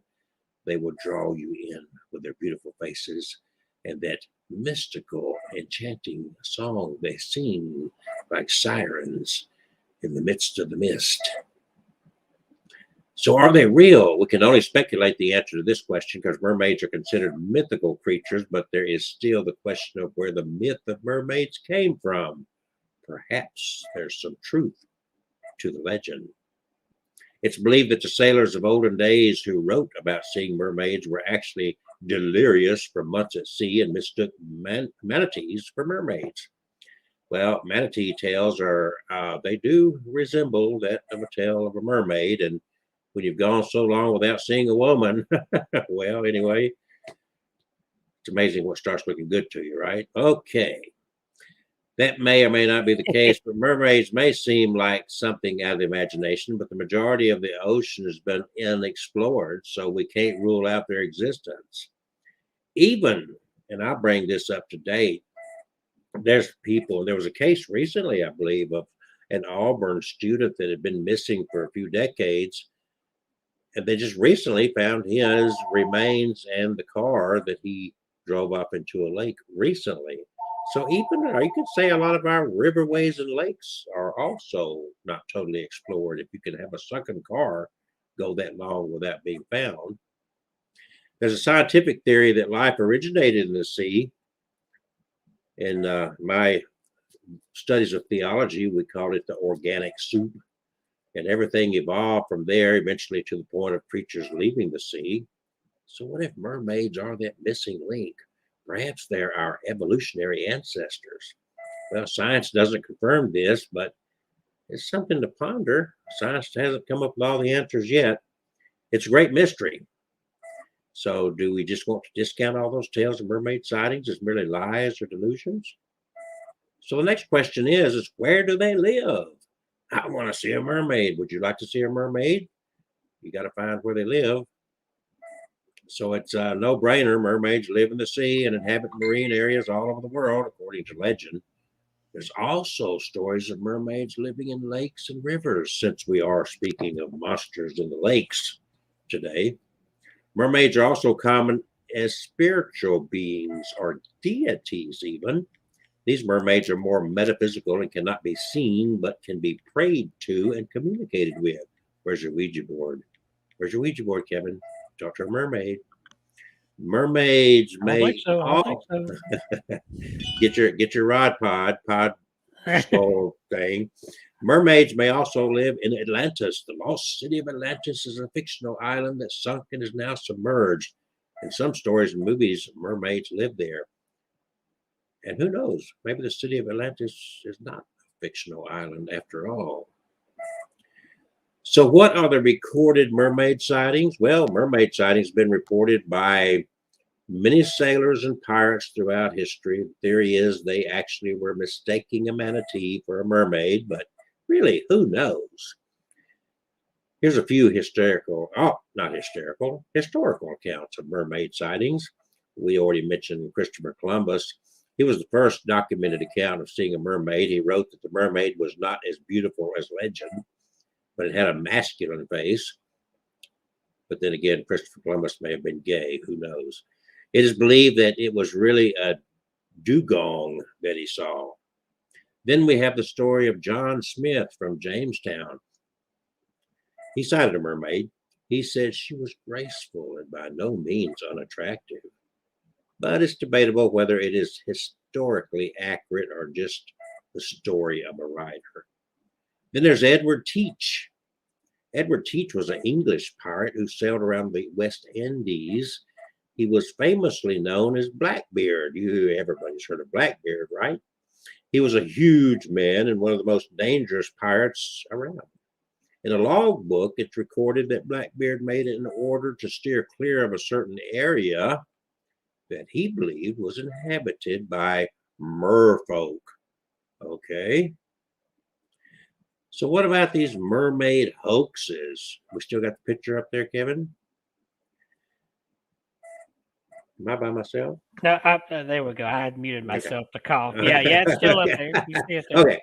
So many people tried to capitalize on the mermaid beliefs, and people thought they could profit off selling mermaid hoaxes, tricking the public. Well, the one you're looking at was a P.T. Barnum prop, gaff, if you will. The founder of Barnum and Bailey Circus. He was an American showman known for promoting hoaxes. And what you're looking at is the Fiji mermaid. It was the upper half of a dried monkey sewn to the tail of a fish. Do you see that? Yeah. This was on display in the 1840s and created a mermaid craze in New York. And Barnum teamed up with the Levi Lyman, who posed as a naturalist to sell the mermaid to the public. It was a success, and Barnum was actually taking his tour all the way to London, across the ocean. And he doesn't say that in his journey to London that he ever saw a mermaid crossing the sea. Interesting fact. Jenny Hanivers. Sailors around the world in the 16th century earned extra income by creating Jenny Hanivers as novelties to tourists. They were advertised as mermaid bodies, but they were actually ray carcasses that had been dried and carved. They were debunked in 1558 by a Swiss naturalist, Conrad Gessner. But you know what? Now we're in the 21st century. I bet we could do that again. What do you think? I bet Maybe. people would buy it again. Mermaids, the Body Found Animal Planet aired this mockumentary full of fake footage that many believe to be real. It promoted a narrative about real mermaids being creepy humanoid creatures who live in the depths of the sea. It attacked the subject very scientifically sounding, and many people were fooled. Oh. Are sirens and mermaids the same? While the word siren is a translation of mermaid in many languages, there is a difference between the two. According to folklore, mermaids and sirens are not quite the same. You'll find that the aquatic humanoids in The Little Mermaid are far different from the ones in the show Siren. Sirens and mermaids are both half human, half fish. In fact, sirens are often considered to be a different type of mermaid. Sirens are predators. Sirens are the bad guys, the ones who lure sailors to their deaths, the ones who you picture with spikes, sharp teeth, webbed hands, and fierce eyes. They're portrayed as monstrous beasts who eat humans in some cases. Sounds like the Christmas version of Krampus. Yeah. Sirens of Homer's Odyssey were violent creatures who lived on an island and would sing a song to entrance any sailor who ventured near. They would drive them to their deaths. In some Greek art, sirens were depicted as a bird figure with a woman's head. Mermaids are beautiful, enchanting creatures who sit on the beach singing lovely songs. They're the ones who will rescue a drowning sailor and drag him to the shore. They're the ones who will fall in love with humans and transform into one themselves. Like the princess kissing the frog. This is a generalization, but more frequently than not, this is the case of mermaids. But some stories do portray mermaids as evil. So that brings to mind the next question, doesn't it? Are mermaids dangerous? Mermaids have been depicted as dangerous in certain films and stories. There we go, the Hollywood Ouija board bull crap. But they're often known to rescue sailors. So it just depends on the work of fiction they're in. Generally, it is sirens who are considered to be the dangerous ones. However, with mermaids and humans being closely related, there are likely to be a few bad eggs. You know, the difference between Kevin and I. I'm the good guy and he's the bad guy. Yeah, right. Mermaids are able to experience emotions, even though Kevin can't, and probably have ideas of right and wrong, even though Kevin has no conscience. This means there could definitely be mermaids who choose to do bad things. Like Kelsey, because Kevin. So how exactly do a siren kill? Sirens are known to use their haunting voices to lure sailors to their death, but how they actually kill them varies. In some folklore, sirens drag sailors to the bottom of the sea and they drown. In other tales, the ship crashes into the rocks and kills everybody on board. But there's also tales of a man-eating sirens. Sirens, bloodthirsty, whereas mermaids prefer a totally different diet. So exactly what do mermaids eat? They got to survive, right? They got to eat.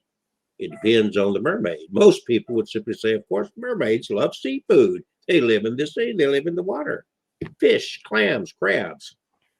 Then there are mermaids like me who say fish are friends, not food. Vegetarian, eat plants like seaweed. Who knows? So, what is the mermaid anatomy? Don't ask a mermaid to spread her legs. It ain't gonna happen. People often want to know more about the anatomy of a mermaid. What we know is that a mermaid has the upper half of a human body and a fish tail for their lower form. Some assumptions can be made based on this information. They have the same skeletal structure of a human's torso and would also have the same organs and internal functions. I want to know how they pee and piss. I mean, what? Okay. However, mermaids have the lower half of a fish, so that likely means their reproductive system would be that of a fish. How does a fish have sex? I wonder. I never thought about that. Well, I learned that in biology. The female swims down and lays the eggs at the bottom of the lake or ocean or whatever, and then swims off, and the male comes along and fertilizes those eggs. Okay, so the egg, the female does not need the male to get the egg out. No, he just has to fertilize it after. Okay.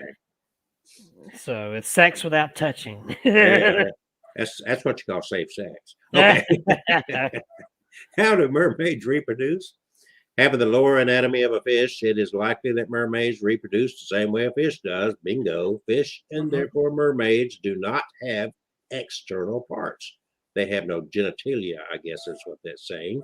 Fish reproduce in a number of ways depending on the species. Fish have similar reproductive organs as humans, except they're not external. The female, as Kevin just noted, will lay the eggs and they will disperse them through the water where the male will fertilize them. But some fish do engage in a form of intercourse or a mating ritual. There are also types of fish that can fertilize themselves. The best hypothesis for mermaid reproduction is that they mate in the same fashion. I imagine mermaids likely have some sort of intimacy, kissy-poo, in their human-like process. And they do have fish lips. Remember the selfies? Let me see your fish lips, baby. Mermaids also are known to be polyamorous. In other words, they don't have just one lover. Let's have an orgy. In other words, polyamory is the practice of or desire for intimate relationships with more than one partner. What man doesn't want that? With the informed consent of all partners involved, it has been described as consensual, ethical, and responsible non-monogamy, what most men live for. Another plausible option would be that mermaids are mammals and reproduce like dolphins. They would keep their baby in their belly until it was ready to be born. No eggs there. For the birth, the scales of their lower abdomen you stretch in a vertical line to let the baby pass out. So maybe that's the way a mermaid does it. So how are mermaids born? Once again, assuming mermaids reproduce the way fish do, mermaid babies would be born by hatching from eggs, though it is possible for mermaids to get pregnant and give a live birth like dolphins. What is mermaiding? Mermaids have enchanted humans for years. As kids, we all imagine being mermaids while we go swimming. Now we can engage in an activity that actually transforms us into mermaids. Mermaiding emerged around 2004 with the appearance of professional mermaids such as Hannah Fraser, Lyndon Welbert, Melissa Dawn, and Mermaid Carriel, most of them giving a magical twist to the sport of freediving. Currently, there are thousands of mermaid performers and enthusiasts around the world. What they all have in common is that they love to put on a mermaid tail and swim in the water, gliding gracefully and powerfully with their monofilm propelling them. So there, my friends, is some interesting facts about mermaids that you probably never heard of and may have not even wanted to know, but you got it anyway. So I don't know. Either one of you guys have a story you'd like to share? Unless Catherine wants to share one. I got the. She fell asleep. Okay. Well, I've got the White River monster I could share real quick. I didn't fall Uh, asleep. I'm Oh, still there here. she is. Yeah, I I woke her just, up. I woke her up. I thought I was on, I didn't know I was on mute. Um, I just shared a story about a river underground throughout the city of Birmingham. Oh, tell us more. I just sent it to you. Yeah, Um, but that's a video. You don't have, no, it wasn't. It was not a video. It oh, was, what do you want me to share it? yes, my throat is starting to hurt. Um, Okay. but the there have been monsters. That's a very long Okay. story. The link is not working, but let me find Oh, it. That's fine. It's just cool. Lord. Underwater River, Birmingham. Let me look I this up. think I've heard of that Go before. ahead and talk. Go ahead and talk. Oh, who you want me to talk? Let her talk. Let her go ahead. I'm trying to look Oh, this go up. ahead and talk. Oh, she's on mute again. How did I get muted? I don't know You're, I what's you're, going on. don't know. I think she is the spam artist right there. No, I don't know what's going on with my computer, Are but you it's acting crazy. are you that what do they call themselves? Love face XYZ? Yeah, I'm love face. Okay, I found the article here. Okay, You and want me to there's read them? yeah. Go ahead and read it. Okay, so let's see. We're going to talk about Joseph Moses is thought to have been born in Pennsylvania sometime around 1853 and moved to Kentucky in the 1870s. And he took up a career as a traveling salesman. You know the tales they tell, right? Spending much of his time on the road, Mulhattan, by all accounts, a gifted writer, would entertain himself by penning outrageously convincing news stories, which he would send to newspapers as legitimate news. Some of his stuff was alleged plans to have George Washington's petrified remains put on display in Washington, the calculation of the precise location of the Star of Bethlehem, an invisible moon 30,000 miles from the Earth, a lost pyramid, and the golden treasures of an extinct race in a cave made of crystal in Kentucky, and the little girl who was carried away in the wind because she was holding a bundle of toy balloons. But what about this one? Tales of an underground river flowing beneath the streets of Birmingham have been whispered about since the 19th century. Popular version of the story can be traced back to 1884 when underground water sources were discovered near the city's center. The legend peaked as self-identified scientist and cave expert Joseph Mulhattan described leading an expedition through Birmingham's underground on a river 300 feet wide and 150 feet to the top of the cavern, large enough for steamships to travel. Mulhattan recorded seeing sea vessels from primitive civilizations, skeletons of ancient sea monsters, and Egyptian style relics hailing from a prehistoric society. Over the century, geologists have mostly laid worry to the rest regarding the mysterious underground river, but no one can deny the presence of water sources beneath Birmingham, tributaries that undoubtedly flowed throughout the sprawling stretches of rich limestone in the area. So, what is there more to this? He presented himself as a professor and a cave expert, and he wrote and fabricated a report called Underneath Us, which was published by the Birmingham Iron Age on August 28, 1884.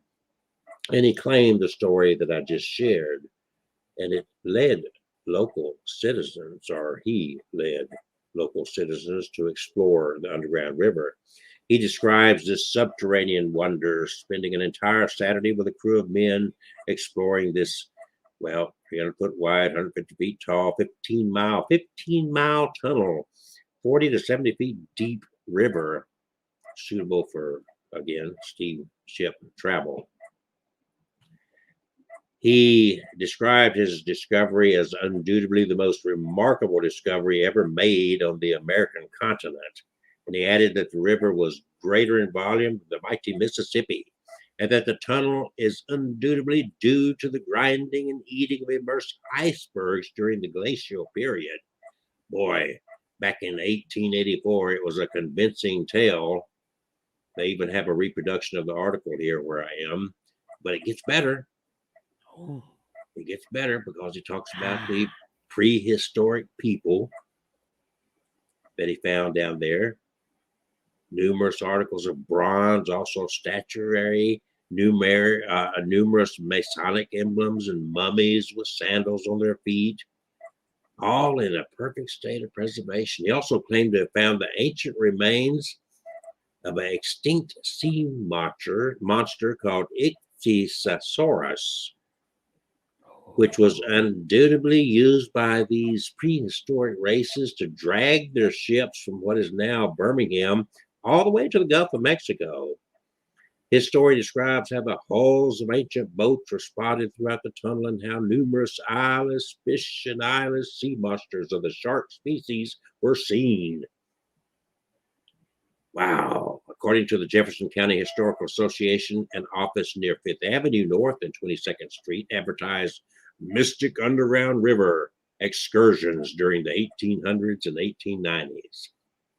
Unfortunately, despite the public interest, I was unable to find any evidence of this cave being found again. But you never know. No. So there is the rest of the story, as Paul Harvey would have said. And there's I put the picture of that book cover up there. So Yeah. the story cover. Let's go find that river. You gonna go drill? You laugh. I want to go find the river. Go down there to 20th Street North and start digging down into That's that. it. Let's go on an expedition and write a fable. let Birmingham's finest come and arrest us for digging up the city street. I can't believe this thing is still popping up here. Again? Yes. I My just blocked it computer's again. going crazy. It went quiet for a little while. Yeah, like craziness. But anyway, the show is about 4 minutes. Anybody got a short thing they'd like to share real quick? I was gonna share about the White River monster, which I could probably do that real We quick. got it. We're not. We can go as late as we want. You know that. There's no timer here. We're the one putting the timer on it. So go for it. Go for it, Mr. Kevin. Go for it. In a deep eddy of the White River near the town of Newport, Arkansas, believers say that the South's version of the Loch Ness Monster resides. The White River Monster has been reported since at least the early 1900s, although some monster fans have vaguely suggested that it might have been involved in the sinking of a boat on the river during the Civil War. Boats were sunk in the White River during the war, but nothing in the official records of the Civil War armies and navies suggests a monster was involved. The first documented case of something strange in the river actually dates from about 50 years later. In December 1912, an Arkansas newspaper reported that timber workers floating rafts of cedar on the White River below Branson, Missouri, had seen something large and strange on the bottom. At first, they thought it was a boulder, but then they became convinced it was a gigantic turtle. They estimated its weight at 300 pounds. The report of the Big River Monster created quite a sensation among the sportsmen of Branson, and Tom Brainerd, one of the local anglers, organized a party to go and capture it. As it will be impossible to gig the turtle, they took a number of strong ropes, and this is from an article published back then, from which they will endeavor to loop over it and land it in that manner.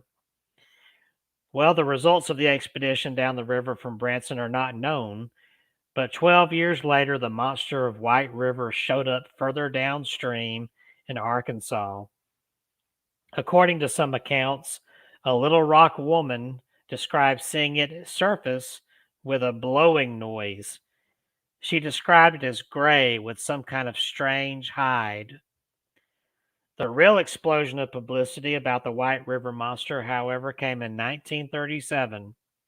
A farmer named Bramlett Bateman reported that workers on his plantation had seen something strange in a deep eddy of the White River, about 6 miles downstream from Newport, Arkansas. Bateman went to take a look for himself and described the creature as being a car length wide, 3 car lengths long, and with a hide like an elephant.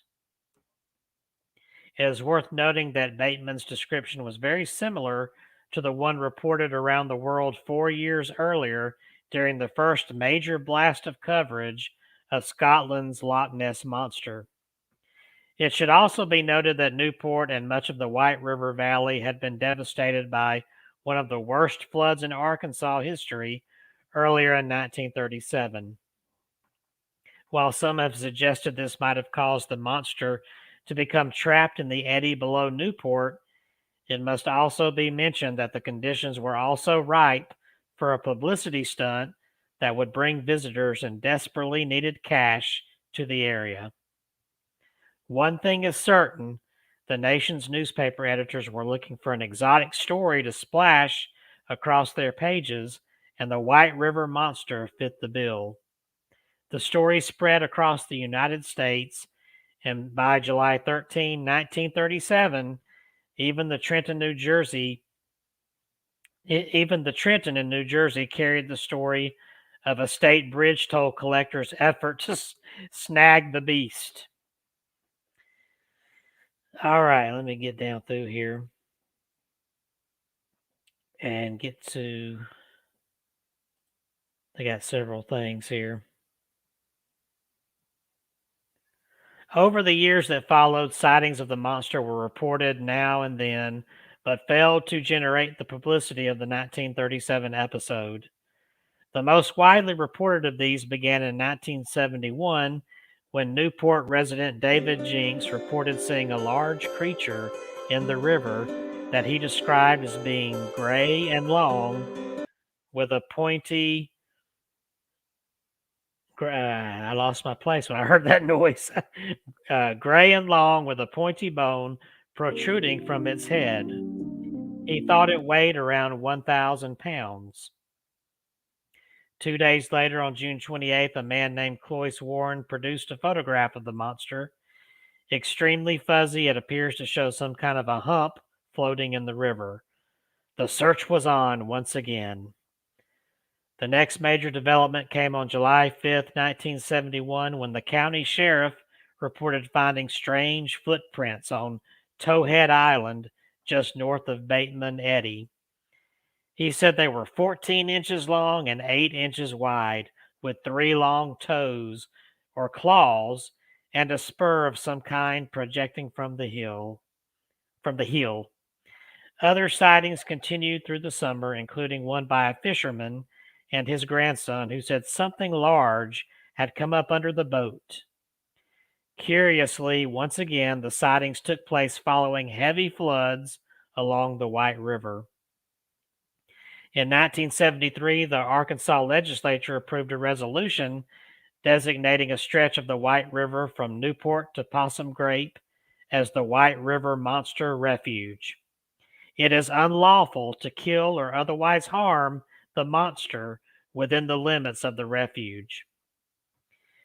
It is impossible to know whether there really is a White River Monster, but some of the eyewitnesses' reports do raise an interesting possibility. The 1912 sighting by the lumbermen working on the river south of Branson of a creature they described as a gigantic turtle is definitely worthy of note.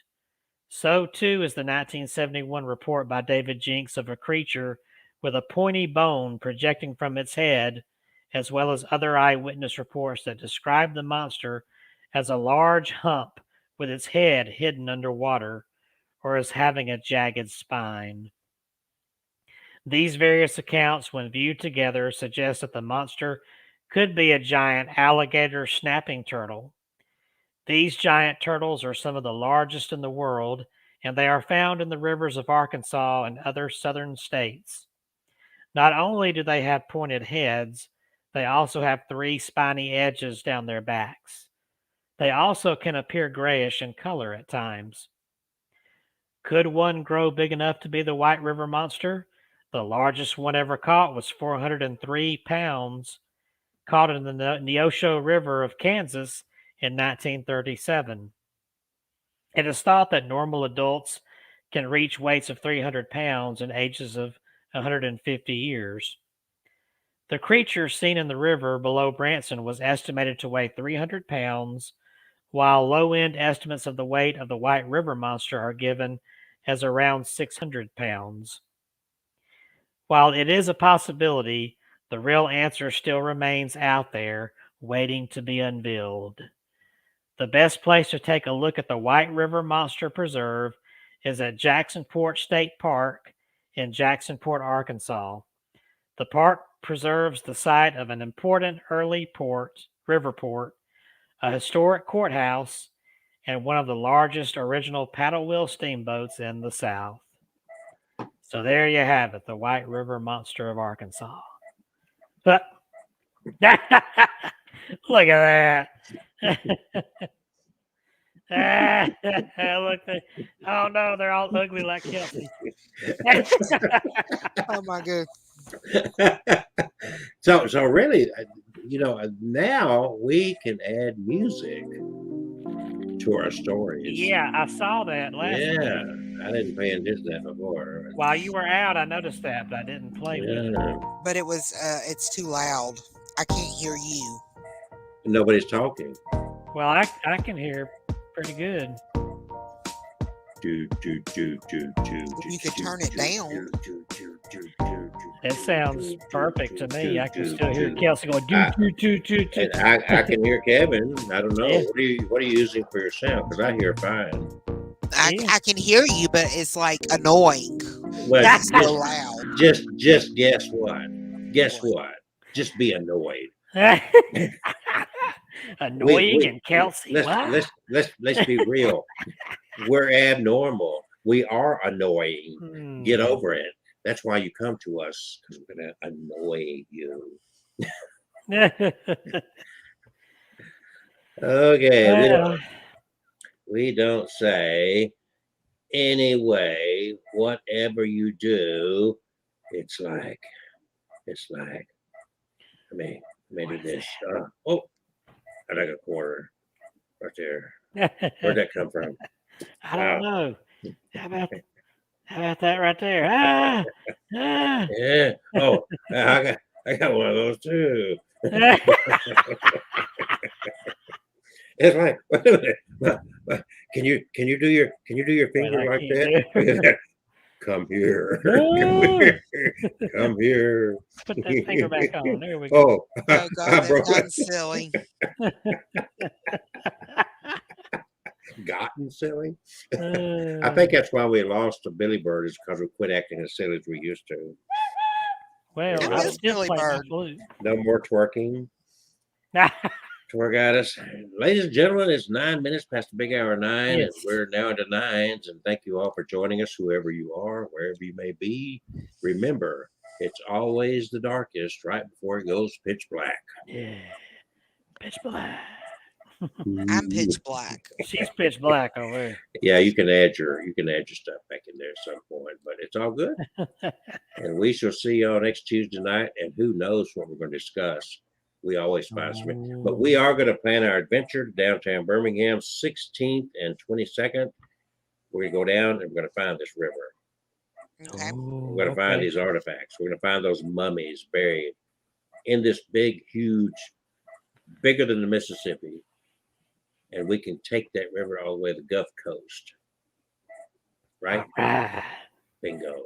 Say good night. Peace. Good love. night. Peace Good and love. night, y'all. Good night. All right.